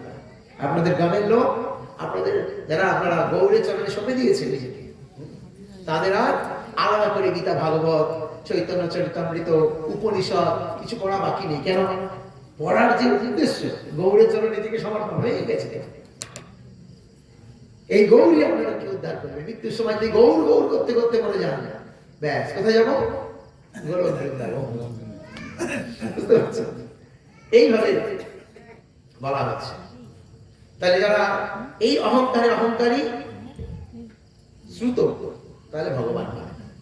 আর একটা হচ্ছে কি না, যিনি টাকার অহংকারী। 3 রকমের যে অহংকার বললাম, তার মধ্যে সব থেকে ডেঞ্জারাস হচ্ছে টাকার অহংকার। মানে অর্থের অহংকারে মানুষকে অন্ধ বানিয়ে দেয়, বোবা বানিয়ে দেয়, কালা বানিয়ে দেয়। অর্থের অহংকার হচ্ছে এমন অহংকার, অন্ধ বোবা কালা হয়ে যায়। কি বলছেন আপনারা? কথা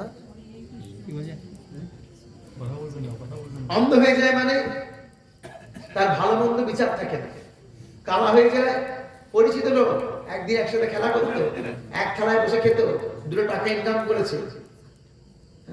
এখন কি হবে? এখন আপনি ডাকলেও সাড়া দেবে না, মানে শুনতে পারে না। আর সাড়া দেবে না মানে কথা বলে না, বোবা, এটা হয়ে গেল।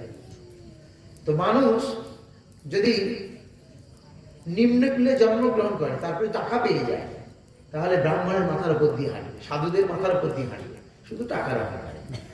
তারপরে আঙুলে 10টা আঙুলে 20টা আংটি পড়েছে, ঠকাস ঠকাস আওয়াজ হচ্ছে, মাফিয়া।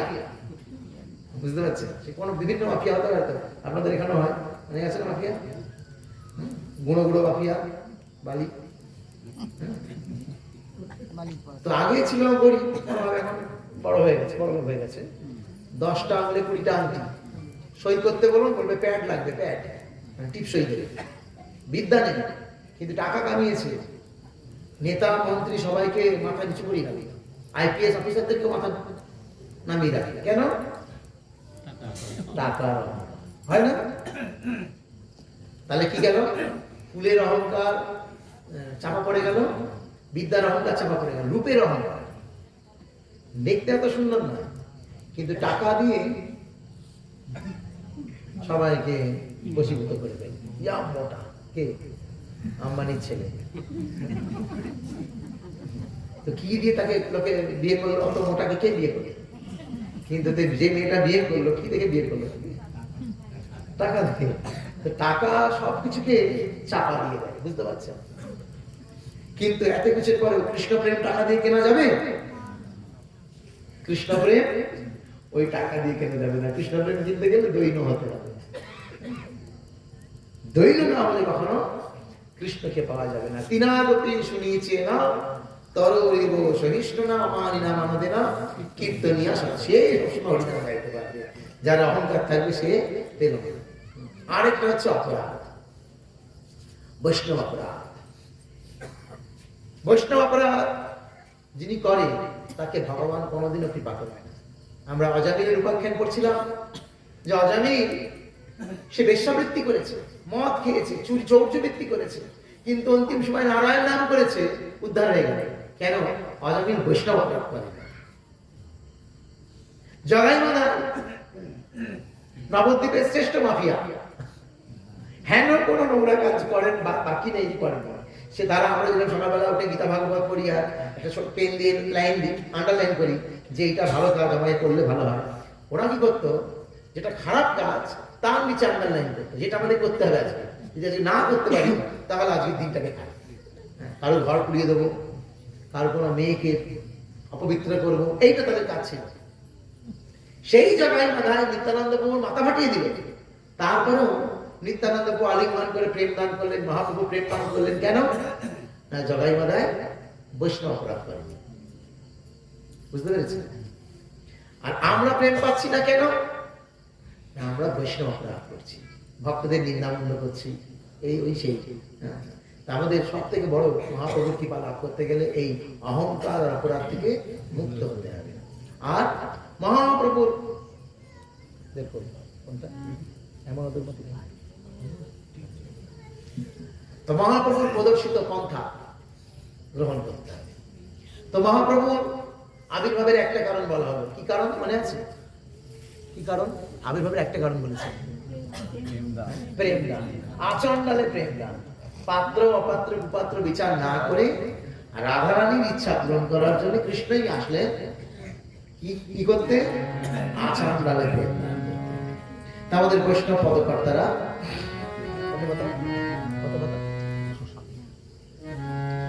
বৈষ্ণব পদকর্তারা তাই বললেন যে তিনি নবদ্বীপে এসেছেন, চলো তার কাছে গিয়ে প্রেম নিয়ে এসো।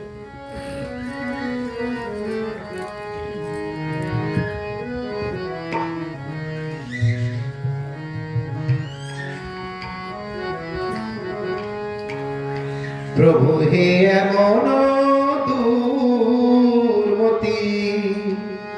সংসার ভিতরে পড়িয়া ছিল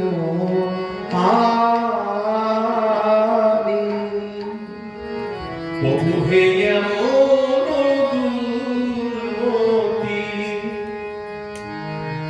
সংসার ভেতরে পড়িয়া আছি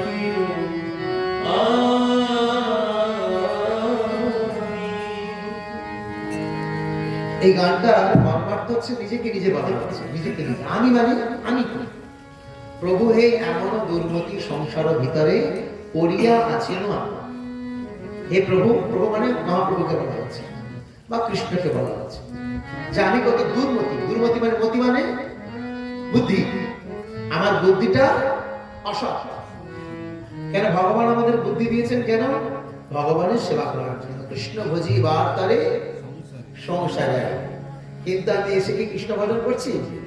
আমি সংসারে এসে সংসার ভজন করছি, অর্থাৎ সংসারের চিন্তায় ব্যস্ত। টাকা পয়সা, গাড়ি বাড়ি, এইগুলোর পেছনে দৌড়াচ্ছে। ছোটবেলায় আপনারা ওই আলিবাবা 40 চোর দেখেছেন? কে কে দেখেছেন আলিবাবা 40 চোর? সবাই দেখেছেন মোটামুটি গল্পের মধ্যে। তো আলিবাবা 40 চোর দেখানো হয়েছে যে একটা লোক, সে ওই ডাকাত সর্দারদেরকে দেখলো যে চিচিং ফাঁক করলেই দরজা খুলে যায়, তারপর জিনিসপত্র ওখানে হতে রাখলে বেরোবে কি করে জানে না। কি বলে ভেতরে যাওয়ার পর কি বলে দরজা খুলেছিল ওটা কি জানাচ্ছে না। তো কি করেছে, দেখেছে চিচিং ফাঁক আর এই সোনা দানা চুরি করে নিচে ঢুকিয়ে রেখেছে ওখানে। ও চিন্তা করলো আমিও যাবো, ঢুকবো, যখন এরা থাকবে না চিচিং ফাঁক গুলো ঢুকবো, ভেতরে যা সোনা দানা আছে নিয়ে পালাবো। তাই করেছে, একটা গাধার পিঠে অনেক বস্তা নিয়ে এসছে। চিচিং ফাঁক বলেছে, দরজা খুলে গেছে, ও ঢুকেছে। ঢুকে এত সোনা দানা, সোনার মহরটা তো দেখছে, ওর মাথা কাজ করছে না কোনটা নেবো কোনটা না, সব খাবলা খাবলি করে বস্তায় ঢুকিয়েছে। কিন্তু আর মনে নেই বেরোনোর সময় কি বলতে হবে। আলু ফাঁক, বেগুন ফাঁক, পটল ফাঁক, মিষ্টি ফাঁক, সব ফাঁক বলছে। দরজা খোলে না,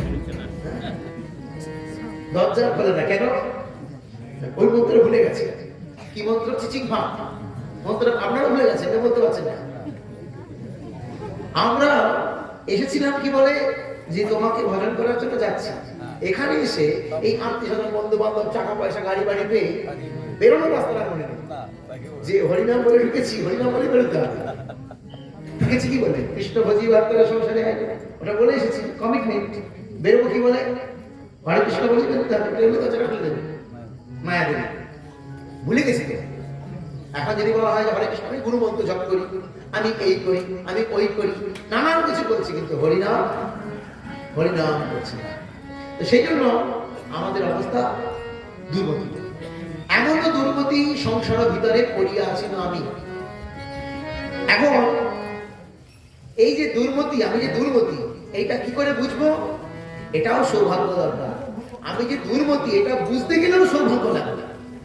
যদি কারোর জীবনে সাধুর আবির্ভাব হয়, মানে কোনো সাধুর উপস্থিতি হয়, তখন তার মাথায় ঢোকে যে বাস্তবিক আমি দুর্মতি। মানে এটাও বুঝতে পারে না যে আমি যে নিজে ভুল পথে হাঁটছি, এইটাও বোঝানোর সামর্থ্য থাকে না। তো কৃষ্ণ কৃপা করে সাধু পাঠায়। বুঝতে পারছেন?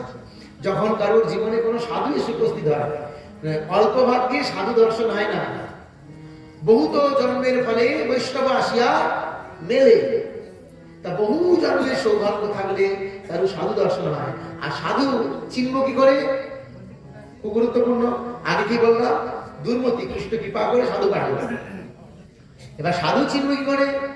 লম্বা লম্বা দাড়ি, লম্বা লম্বা জটা, বাঁধে না একদম মাটি পর্যন্ত থেকে যায়, সারা কপালে চন্দন, অনেক বড় দাড়ি, থাক থাক থাক থাক মালা, পুরো মাথা মুন্ড নেড়া, লম্বা লম্বা তিলক, মোটা চওড়া, এগুলো দেখে সাধু চেনা যাবে না। এগুলো তো সাধুর ভেদ। রাবণকে যেমন সীতা চিনতে পারেনি, আমরাও সাধু চিনতে পারবো না। সাধুকে চেনা সহজ উপায়, গানটাই বলা হয়েছে। সাধু এসে কখনো বলবে না তুমি আমার পূজা করো, সাধু বলবে না তুমি আমার সেবা করো। সাধু কি বলবে? যা, নবদ্বীপে মহাপ্রভু আবির্ভূত হয়েছে, তুমিও যাও। সব জীব যাচ্ছে সেখানে, তারা উদ্ধার হয়ে যাচ্ছে, তুমিও যাও। তাহলে কৃষ্ণ সাধু পাঠায়, সাধু কৃষ্ণের কাছে পাঠায়। যদি এই সাধু কৃষ্ণের কাছে আমায় পাঠাচ্ছে, তাহলে ইনি সাধু, তা না হলে তিনি চোর, যিনি আমাকে কৃষ্ণের কাছে না পাঠিয়ে আত্মমুখী করছে। আমি যা বলছি শোনো, তুমি আমার কথা শোনো, তুমি আমার পূজা করো, আমি তোমার গুরু, আমি যাবো তাই করবে, তুমি হরিনাম করবে না, আমি সেটা প্রতিষ্ঠা করবে। তার মানে বুঝতে হবে সে সাধু ভেদধারী, সাধু নয়। বুঝা গেছে? এটাই হচ্ছে গানের মানে। প্রভু হে এমন দুর্মতি সংসার ভিতরে করিয়া আছি আমি।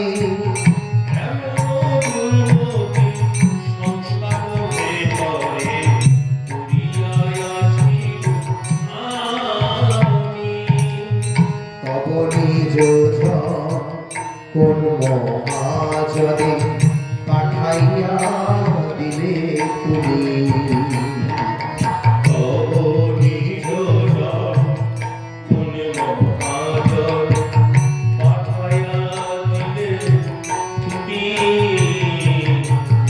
এমন দুর্মতি সংসার ভিতরে করিয়া আছি আমি। এমন দুর্মতি সংসার ভিতরে করিয়া আছি আমি। দয়া করি মোরে পতিত দেখিয়া কহিল মারে গিয়া।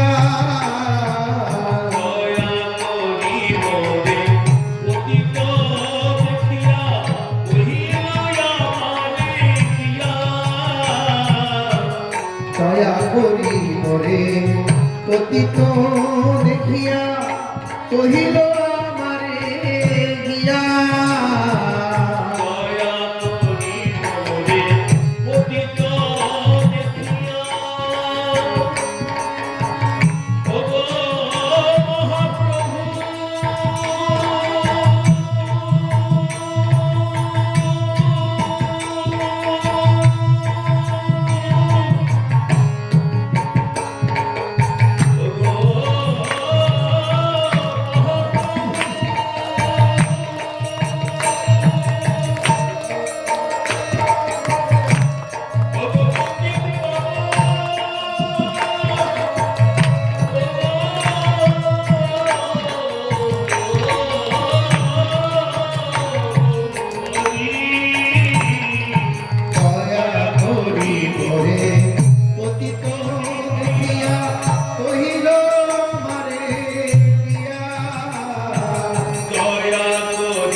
ওহে দিনজন শুনো ভালো কথা, ওহে দিনজন শুনো ভালো কথা, ওহে দিনজন শুনো ভালো কথা, ওহে দিনজন শুনো ভালো কথা। উল্লাসিত হবে গিয়া, ওহে দিনজন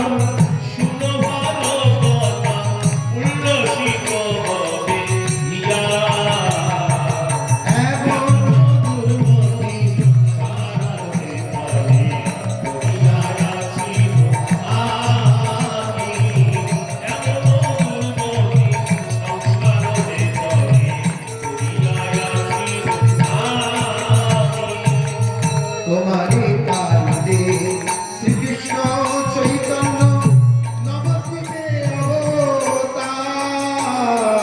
তোমারে তালিতে শ্রীকৃষ্ণ চৈতন্য নবদ্বীপে অবতার। তোমারে তালিতে শ্রীকৃষ্ণ চৈতন্য নবদ্বীপে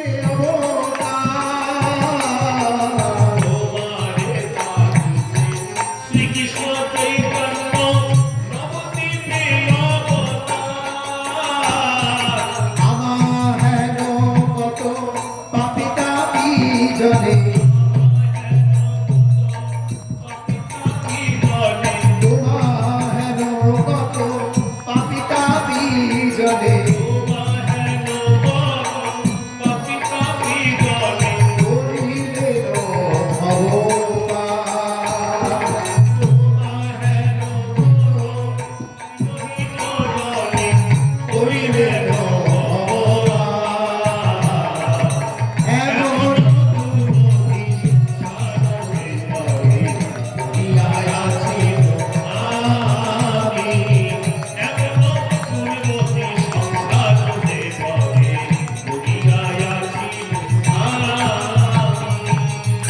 বেদের প্রতিজ্ঞা রাখিবার করে রুদ্রবর্ণ বিপ্র সুত বেদের প্রতিজ্ঞা রাখিবার তরে রূপবর্ণ বিপ্র সুত। বেদে বলা হয়েছে যে কলিযুগে নারায়ণ সন্ন্যাস গ্রহণ করবেন, সুবর্ণ বর্ণ হেমাঙ্গ গরাঙ্গ চন্দনাঙ্গদি সন্ন্যাস উৎসব সন্ত নিষ্ঠা শান্তি পরায়ণ। বেদে বলা হয়েছে যে ভগবান কলিযুগে আসবে কি রূপে? সন্ন্যাস নেবে। কে নেবে সন্ন্যাস? মহাপ্রভু। সে শাস্ত্রে লেখা আছে। এমন নয় যে হঠাৎ করে আবির্ভূত হয়ে গেল আমরা তাকে ভগবান বলছি, এরকম না। যাকে ভগবান বলবো শাস্ত্রে তার প্রমাণ থাকতে হবে, তাকে তাকে ভগবান বলা যাবে না। ভগবানের মতো অলৌকিক কাজ করতে পারে তার মানে ভগবান নয়। কিন্তু আমরা তো আমাদের এই ধর্মীয় সমাজে এই যাকে তাকে ভগবান বলার একটা রেওয়াজ রয়েছে। কেউ কিছু করে ফেললে কিছু সরকার ভগবান বলে ফেলবে, তাই না? কিন্তু না, শাস্ত্রে হাঁটতে হবে। তাই বেদের প্রতিজ্ঞা রাখিবার করে রুদ্রবর্ণ বিপ্র সুত বেদের প্রতিজ্ঞা রাখিবার তরে রূপবর্ণ বিপ্র সুত।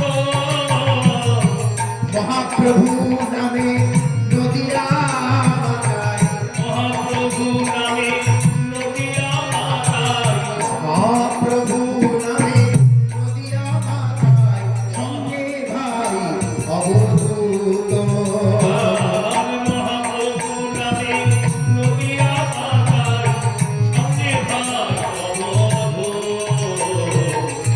এমন দুর্গতি সংসারে করে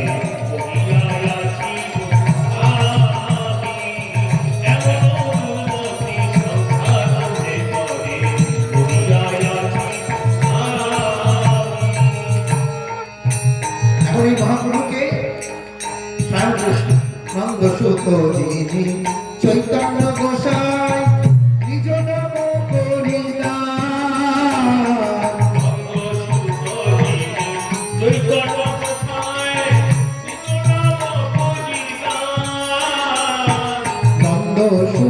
যিনি চৈতন্য গোসাই নিজ নাম করিলেন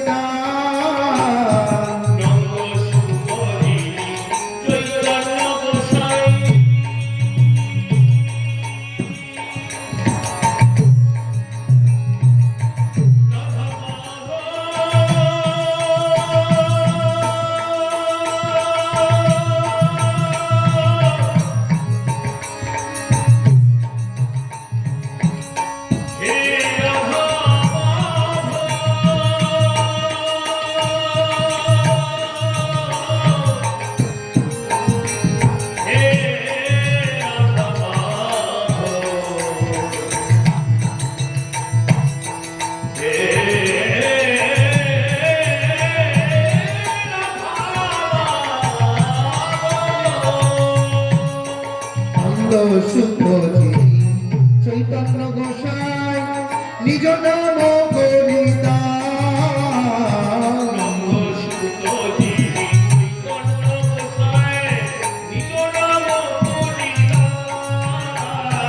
তারির জগৎ তুমিও যাইয়া তারির জগৎ তুমিও যাইয়া নহ নিজ করিলা তারির জগৎ তুমিও যাইয়া নহ নিজ করিলা এমন দুর্গতি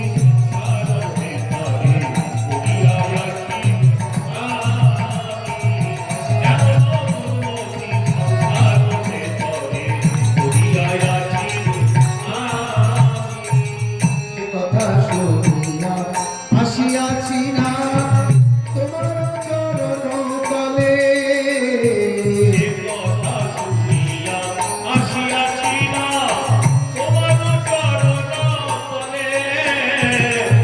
এখানেই হচ্ছে সমস্ত গানের কেবল একটা মূল শিক্ষা থাকে।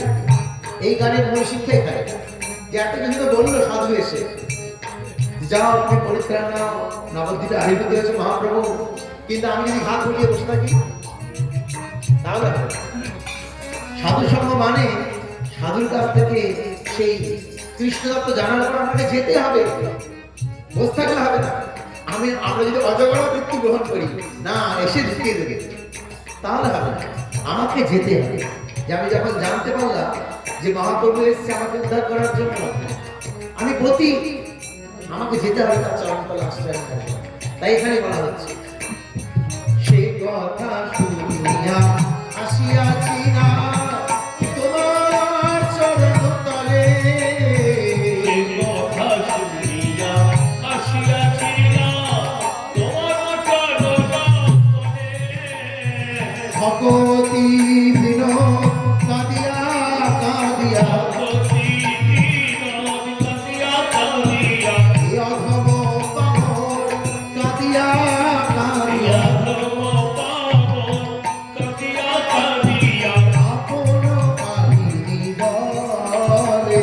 এই অধম পাগল কাঁদিয়া কাঁদিয়া আপন কাহিনী বলে। এমন দুর্মতি সাধনে তলে পড়িয়া আছি আমি, এমন দুর্মতি সংসারনে তলে পড়িয়া আছি আমি, এমন দুর্মতি সংসারনে তলে পড়িয়া আছি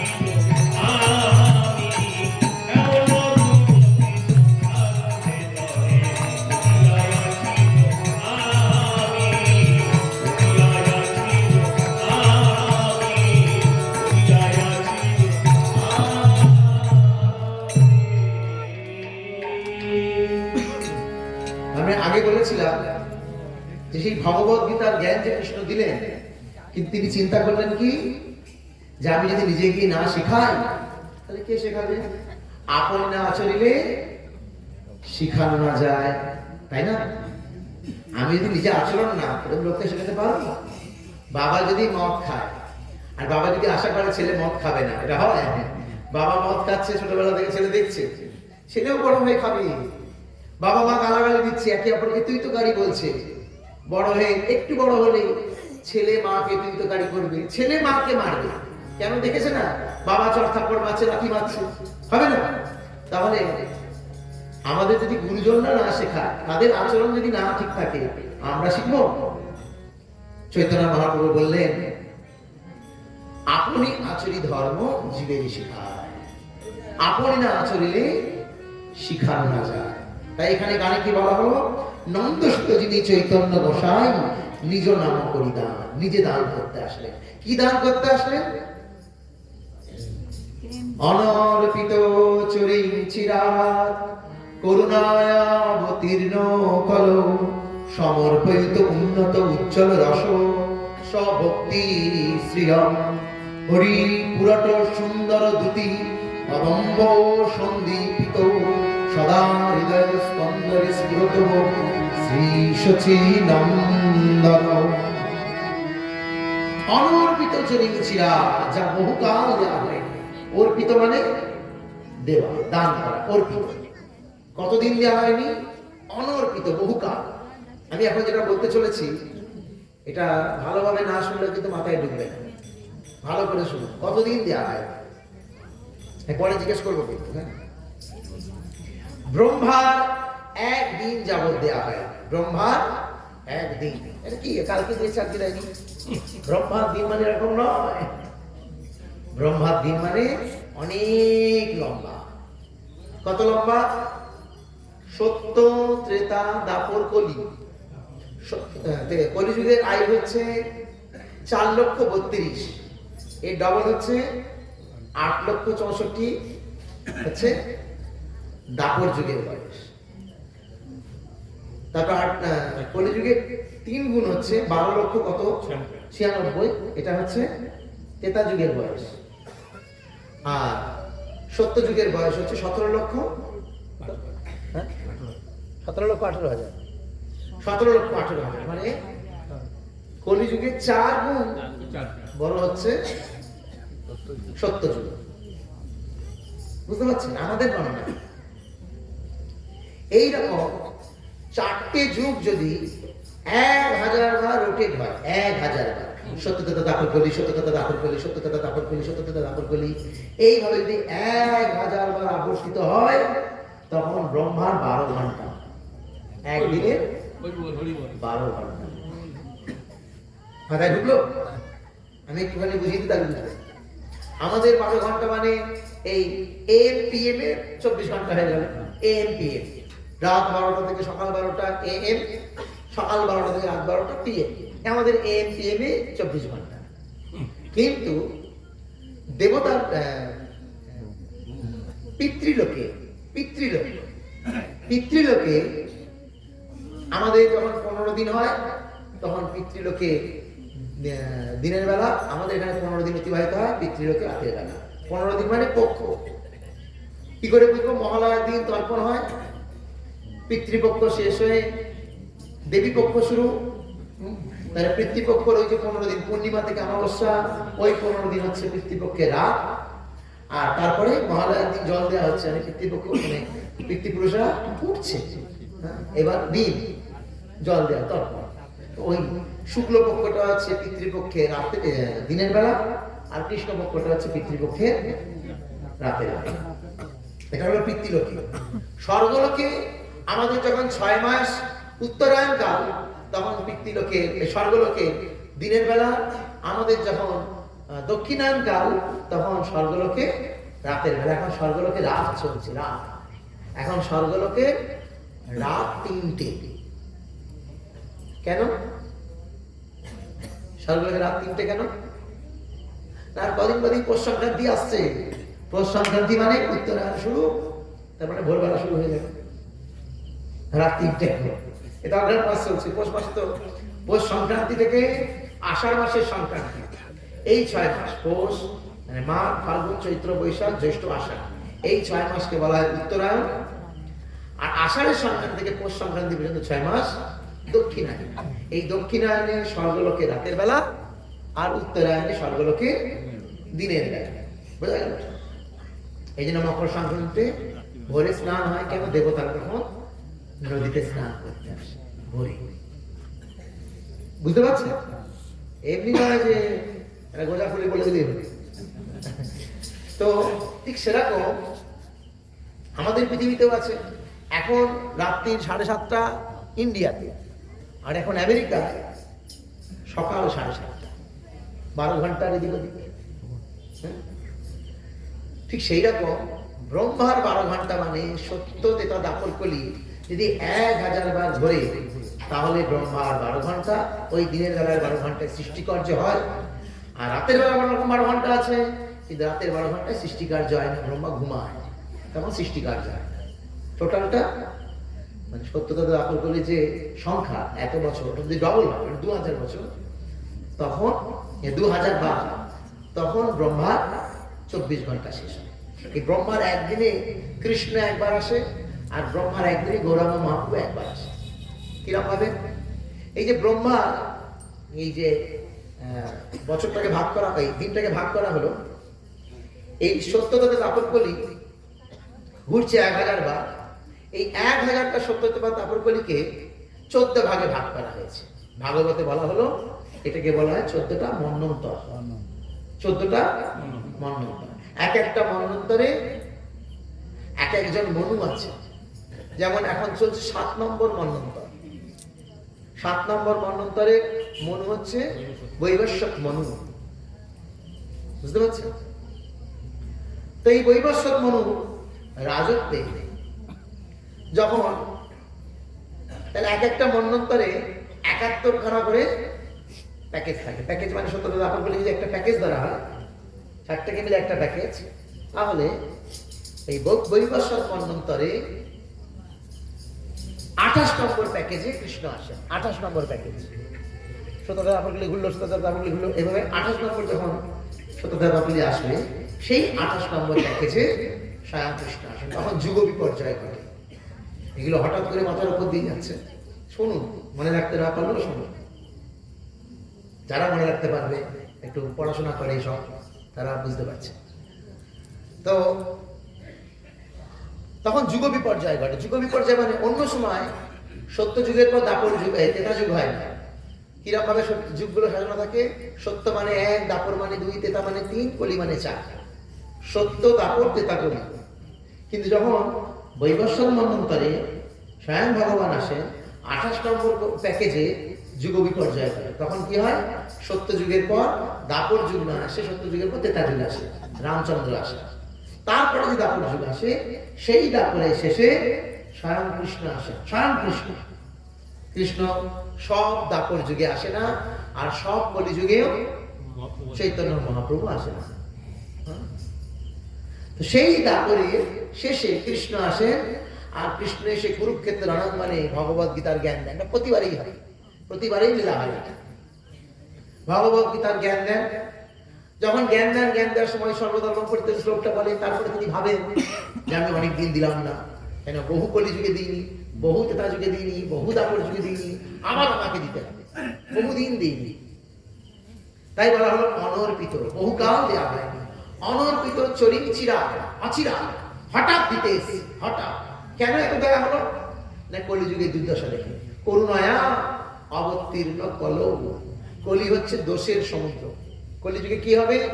কলিযুগের সম্বন্ধে ভাগবতে বলা হয়েছে প্রথম স্কন্ধের প্রথম অধ্যায় 10 নম্বর শ্লোকে, প্রায় না স্বল্পায়সু সভ্য কলাবস্মিন যুগে জনা মন্দা সমন্দ মতয় মন্দ ভাগাহি উপদ্রতা। এটা হচ্ছে কলিযুগের সিম্পটম, লক্ষণ। কলিযুগের মানুষের আয়ু অত্যন্ত অল্প। সত্য যুগে মানুষের আয়ু ছিল 1 লক্ষ বছর, ত্রেতা যুগে মানুষের আয়ু ছিল 10,000 বছর, একটা শূন্য কমে গেছে। দাপরে বয়স হলো 1000 বছর, আর একটা শূন্য কমলো। কলিতে তাহলে 100 বছর বাঁচে। যদি 100 বছর বাঁচে কেউ, তাহলে তাকে ওই মিউজিয়ামে নিয়ে যাওয়া, 100 বছর বেঁচে আছে। এখন এখানে অনেক লোক রয়েছে যে 90-এর কোটায় চলে গিয়েছে, 80-র কোটায়, এরকম অনেক লোক আছে, হ্যাঁ, এই গ্রামেও আছে আর কি। তারা নিশ্চয়ই ভালো মন্দ খাবার দাবার খেয়েছে, আমরা ভাবতেই পারবো না, কারণ এখন সব ভেজাল খাওয়া হচ্ছে, বুঝতে পারছি। এখনকার যা দিন আসছে, 60 বছরের পরে যারা বেঁচে আছে, সেই বেঁচে থাকা হচ্ছে হাইব্রিড বাচ্চা। হাইব্রিড বাচ্চা মানে প্রেস মেকার লাগানো আছে, হ্যাঁ, মানে বুকের বদলে প্রেস মেকার লাগানো, বেশি লাগানো আছে, ওইটা দিয়ে দুপুরে শ্বাস নিচ্ছে। হাঁটুতে নকল হাঁটু, নি রিপ্লেসমেন্ট।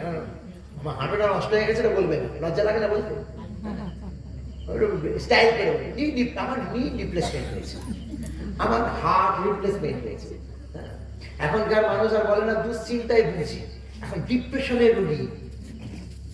ফটো ফটো ইংলিশ শিখে গিয়ে এখন আর কেউ ওরকম বলে না আমি দুশ্চিন্তায় ভুগছি। এখন ওই কথাগুলোকে একটু ঘুরিয়ে ফিরিয়ে রংচং দিয়ে দেবে। তো কলিযুগের মানুষের আয়ু অল্প, 60 বছরের পরে বেঁচে আছে, মানে ওই বাচ্চাটা হাইব্রিড বাচ্চা, মানে ইঞ্জেকশন ওষুধ সব দিক থেকে বাঁচিয়ে রাখে, ঠেলে বুঝে, এক কথায় ঠেলে বুঝে তাকে বাঁচিয়ে রাখা হচ্ছে, বাঁচার কথা না। আর কেন বাঁচিয়ে রাখছে কে শুনবেন? কেন বাঁচিয়ে রাখছে? যারা শুনবেন ভাবতে, যার বাবার পেনশন আছে তাকে বেশি দিন বাঁচিয়ে রাখছে, কেন? বাঁচলেই পেনশনটা পাবে, তার পেছনেও কারণ আছে।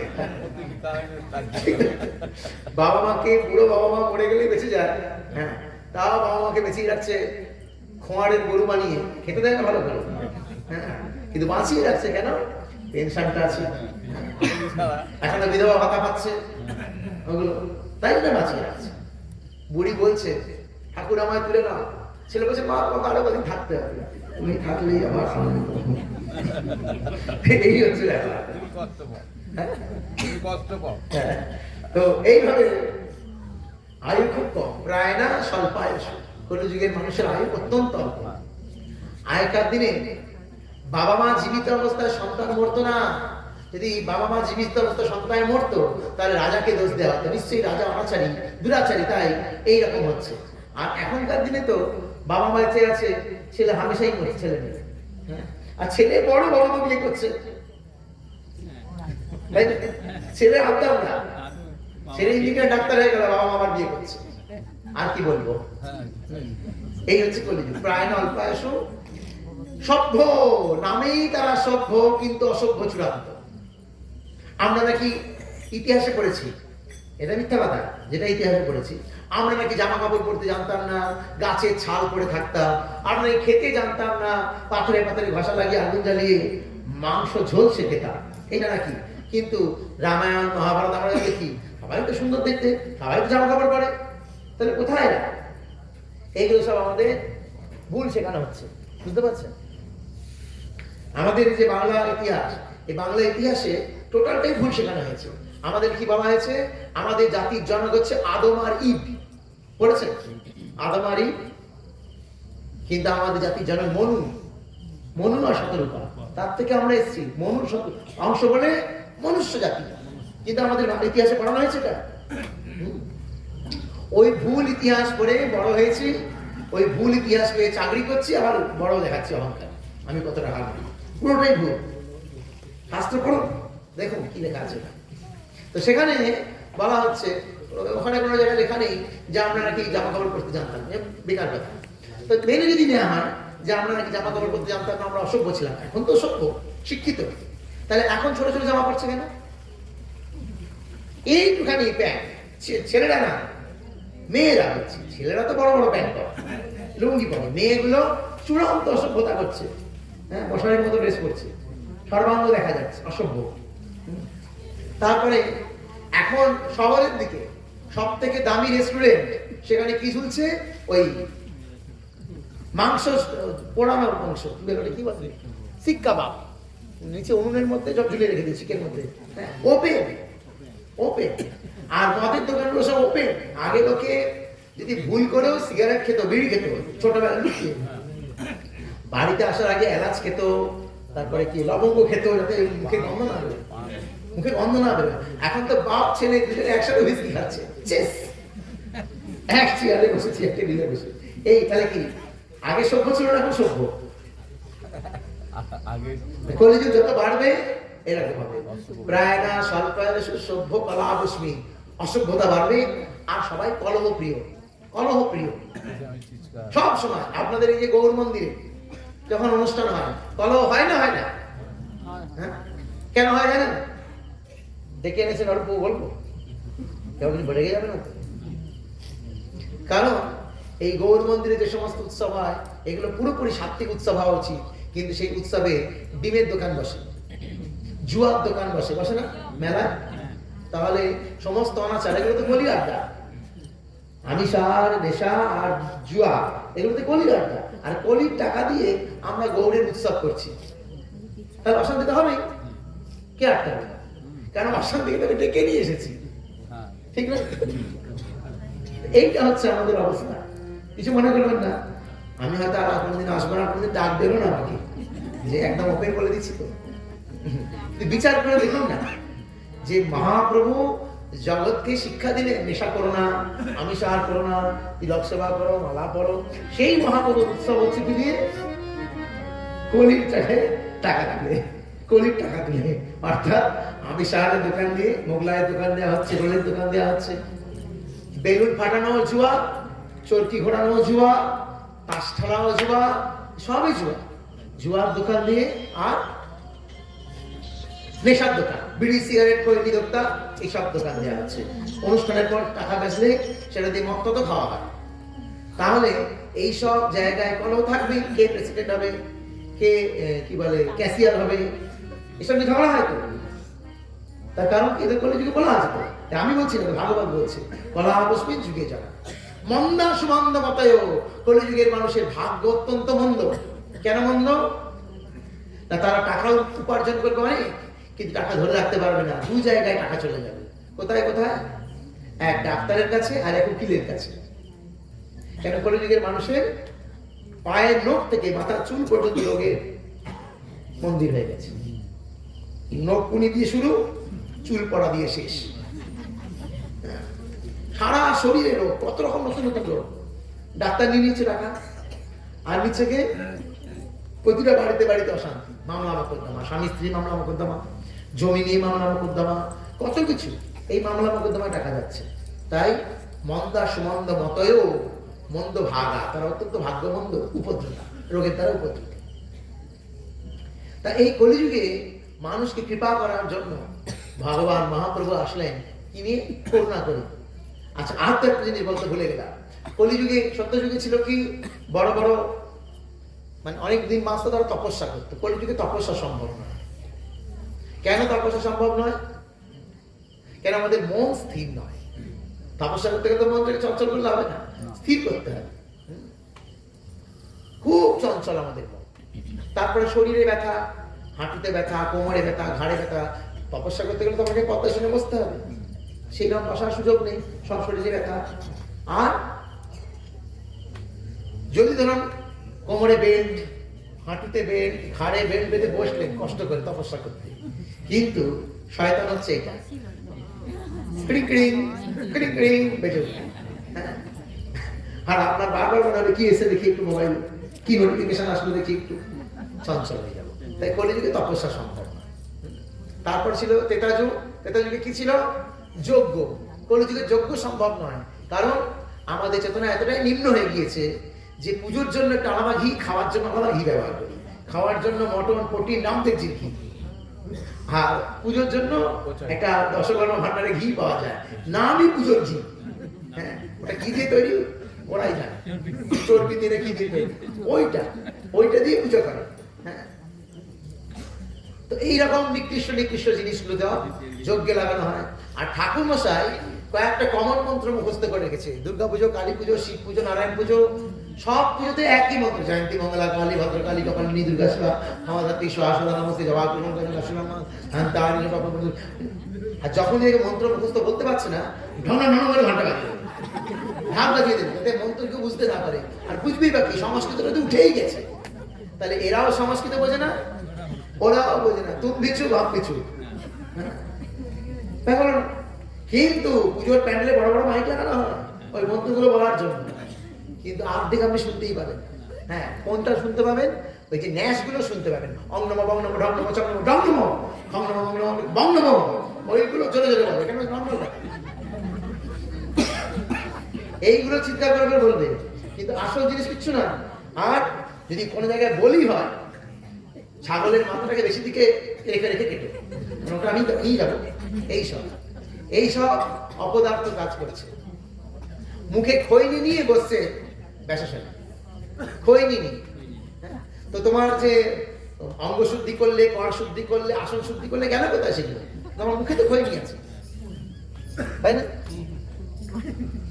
মাঝে মাঝে এরকম করবে, এই আসনে বসে বলবে গরম জল নিয়ে এসো, মানে চা নিয়ে এসো। সবকিছু অশুদ্ধ, সবকিছু অশুদ্ধ। তাহলে সেই ব্রাহ্মণ কি করে পূজা করবে? তাহলে যজমানের ভুল, যজমান কৃপণ, ব্রাহ্মণের মন্ত্র শুদ্ধ নেই, চেতনা শুদ্ধ নয়, আর বস্তুর মধ্যে ভেজা, যা দিয়ে যোগ্য করবে সেটা ভেজা। তাহলে কলিযুগে যোগ্য হবে? কলিযুগে যোগ্য মানে কে কত লম্বা আগুনটাকে তুলতে পেরেছে সেটা দেখা। আমি বললাম না বাড়িতে ব্রাহ্মণ ছিলাম, আমার কাকা একবার কি করেছে, সরস্বতী পুজো করেছে। তো মাঘ মাসে সরস্বতী পুজো, খুব হাওয়া দিচ্ছে, যজ্ঞের আগুন আর জ্বলছে না। তো জ্বলছে না, ও কি করেছে, যে পাশে একটা মুদিখানার দোকান ছিল, মুদিখানার দোকান থেকে ঠোঙা আছে, ঠোঙা, এই ঠোঙাগুলোকে জ্বালিয়ে জ্বালিয়ে ভেতরে ঢুকিয়েছে। ঠিক আছে, আর মানে কাঠগুলো কিন্তু পড়েনি, ঠোঙা তাড়াতাড়ি পড়ে যাচ্ছে। এখন 11 টাকা দক্ষিণা, 11 টাকা দক্ষিণা কতক্ষণ পূজা করবে? জ্বালিয়েছে, তারপরে ঘিটি সব ঢেলেছে, তারপরে সবার কপালে কালো কালো তুলা পরিয়েও দিয়েছে যজ্ঞের ফোঁটা। পরের দিন কাকা যায়, আমিও পূজা করতাম, তো পাড়ার লোক আমাকে চেপে ধরেছে, তোকে পুজো করে দিয়েছে। আমি জানতাম না, কিন্তু আগের দিন আমার ওই পুজোর কাকাই করেছে। দিনের বেলায় যত হাওয়া দিচ্ছে, ওই ঠোঙা পোড়াগুলো সব উঠছে, আর আমার পুরো গায়ে ভর্তি হয়ে যাচ্ছে। এখন আমি ওদেরকে জিজ্ঞেস করেছি যে গতকাল কোন অসভ্য লোকটা যোগটা করলো, একটা কাঠও কিন্তু আগুন লাগেনি, মানে কাঠ পড়েনি, ওই ঠোঙার কালিতে ঘি মাখিয়ে সবার কপালে ফোঁটা দিয়ে গেছে। কিন্তু সেটা আমার কাকাই কাজটা করেছে, কিন্তু আমাকে ওরা বলেনি যে তোমার কাকা করেছে। পুরো পুজো হয়ে যাওয়ার পর ওরা বলছে যে অম্বর করেছে, মানে আমার কাকার নাম, যে ও করেছে। আমার লজ্জা লেগে গেছে, কেন আমার কাকাই করেছে, আমি তো বলেছি তাকে অসভ্য। তো বিচার হচ্ছে এটা যে মানুষ কত ঠকাচ্ছে জানেন। এখন অনেকের বাড়িতে ঠাকুর বসে শালগ্রাম শিলা নিয়ে যায় না, হরতো কি কালো হর্তুকিকে চেলি কাপড়ের মধ্যে বেঁধে তার উপর তুলসী পাতা নিচে উপরে দিয়ে নিয়ে যাচ্ছে। আমরা মনে করছি আমি কত ভাগ্যবান, আমার বাড়িতে পুরোহিত শালগ্রাম নিয়ে এসছে। নিয়ে আসিনি, নেই তো শালগ্রাম, ভর্তুকি নিয়ে যাচ্ছে, টেরই পাচ্ছে না। এইরকম অনাচার চলছে। কি বলবো, তাহলে কি পুজো পার্বণ আছে? এই কলিযুগে মানুষ, মানে বাংলায় কথা আছে, টাকা থাকলে ভূতের বাবারও ছাড়তে হয়। আমরা বড় বড় যোগাযোগ করছি, আমরা মনে করছি বিশাল কিছু হচ্ছে, অনেক লম্বা আগুনে শিখা উঠছে, কিন্তু আসলে ভগবত প্রীতিবিধান হচ্ছে না, লোক দেখানো, শো অফ হচ্ছে। তাহলে যোগ্য হলো না, তপস্যা হলো না, খারাপ লাগতে পারে আপনাদের, কিন্তু কিছু করার নেই। সাধু কারো খায়ও না, পরেও না, তাই সত্যি কথা বলতে তার গায়েও লাগে না। সত্যি তো হচ্ছে না, হচ্ছে না এগুলো। তারপর আসলো দাপর যুগ। দাপর যুগে বড় বড় মন্দির বানিয়ে পূজা, কিন্তু কলিযুগে বড় বড় মন্দির তৈরি হচ্ছে, কিন্তু মন্দিরগুলো হচ্ছে ওপেন ক্লাব। ক্লাবে দরজা বন্ধ থাকে, দরজা বন্ধ নেই, মানে যেটা বড় বড় আট চালায় তাসের আড্ডা হচ্ছে, ঠিক না? বড় বড় বড় বড় মঞ্চে আট চালা, সবাই মিলে 12 আনা 16 আনা টাকা দিয়ে মঞ্চটা বানানো হয়েছে, কিন্তু মঞ্চে হচ্ছে কি? হচ্ছে তাস খেলা। যেখানে 24 প্রহর, অষ্টম প্রহর হয়, সকালবেলা থেকে যারা কীর্তন করতে আসে, কিছু মনে করবেন না, যারা কীর্তন করতে আসে তারাও সব নেশা ভাঙ করে, আর তারা কীর্তনটাকে ধরে রাখে। সেখানে কিন্তু একটা লোকও পাওয়া যায়। রাত্রিবেলায় সুমন ভট্টাচার্য, যদিমন শ্রীকৃষ্ণ পাল, অঞ্জন উপাধ্যায় হবে, তখন বহু লোকের ভিড়। কিন্তু উৎসবটার নাম কি? উৎসবটার নাম তো হরিনাম উৎসব, কিন্তু হরিনামে কাউকে পাওয়া যাবে না, কাউকে। ওখানে ছাগল গরু এরা ঘোরাফেরা করবে, আর ওই গৌর মন্ডলী দল আছে, গৌর মন্ডলী ঘুরে বেড়ায় না, তারা দিনের বেলায় ঘাটে মাঠে খাটে, তারা হাঁড়িয়া টাড়ি অনেক কিছু খায়, কিন্তু তারপরে তারা এই পাড়ায় পাড়ায় গিয়ে, গ্রামে গ্রামে গিয়ে, বাড়ি বাড়ি গিয়ে হরিবোল হরিবোল হরিবোল হরিবোল করে আসে। আমরা মনে করছি আমাদের গ্রামে বিশাল বড় অষ্টম প্রহর হয়েছে। কি হলো এটা? এটা অষ্টম প্রহর, 24 প্রহর, যেখানে মহাপ্রভুর আদর্শটাকেই মানা হলো না, জলাঞ্জলি দিয়ে দেওয়া হলো মহাপ্রভুর আদর্শটাকে। সেইখানে কি করে 24 প্রহর অষ্টম প্রহর হবে? বুঝতে পারছেন? একটা ব্যক্তি, এক রাজা, ভালো করে শুনুন, তাহলে বুঝবেন। এক রাজা, তিনি তার এক সিপাহি, মানে নৌকায় মাঝিকে বলেছে যে মাঝি ভাই আমাকে ওই পার করে দাও। তো মাঝি, রাজা উঠেছে, তা বহু টাকা পাবে দক্ষিণা, সেই জন্য গান গাইছে আর হাল বাইছে, গান গাইছে আর হাল বাইছে। মাঝে মাঝে রাজা জিজ্ঞেস করে, কই গো ভাই, আর কত দূর? এই যে ঠাকুর, আবার গাইছে। আর কত দূর? এই যে ঠাকুর, আর একটু। এই করতে করতে আমার ভোরের আলো ফুটলো, তখন রাজা দেখলো যেখানে বসেছিল সেখানেই আছে, যায়নি। কেন? কে বলতে পারবে কেন? তুমি না। সারা রাত্রি নৌকা বাইলো, রাজা পৌঁছালোই না পারে। কেন? কি অসুবিধা ছিল? সে কি পরিশ্রম কম করেছে? কি হয়েছে? হ্যাঁ বলুন, হয়েছে নোমরটাই তোলেনি। নোমরটা না তুলে যদি কেউ নৌকা বায়, তাহলে কি সে জায়গায় পৌঁছাবে, গন্তব্যস্থলে? যদি আমি, মহাপ্রভু কি বললেন? কৃষ্ণের সংসার করো, ছাড়ো অনাচার, জীবে দয়া কৃষ্ণ নাম সর্বধর্ম সার। যদি আমি অনাচার না চাই, কৃষ্ণ নাম করলে কাজে লাগবে? জগাই মাথায় কি মহাপ্রভু কৃপা করলো তখন, আজ পর্যন্ত যত করেছিস পাপ সব করলাম খন্ড, কিন্তু আর কাল থেকে করবি না। তা মহাপ্রভু বললো, এই জগাই মাথায় বললো, আর না রে বাপ। তখন মহাপ্রভু কৃপা করলেন। কিন্তু আমরা তো পাপও করছি, নামও করছি, পাপও করছি, নামও করছি, পাপও করছি, নামও করছি, কাজ হবে? আপনাদের চলন হল, আপনাদের এই গৈতারপুর, এই গৈতারপুর গোলক বৃন্দাবন, কেন এখানে মহাপ্রভু রয়েছে, আপনারা মহাপ্রভুর ভক্ত, কিন্তু মহাপ্রভু কি চেয়েছেন সেইটা করতে হবে। মহাপ্রভু কি চেয়েছেন? আমিষার ত্যাগ, নেশা ত্যাগ, জুয়া ত্যাগ, অবৈধ জীবন ত্যাগ, আর হরে কৃষ্ণ মহামন্ত্র জপ, একাদশী ব্রত পালন। রুটি খেয়ে নয়,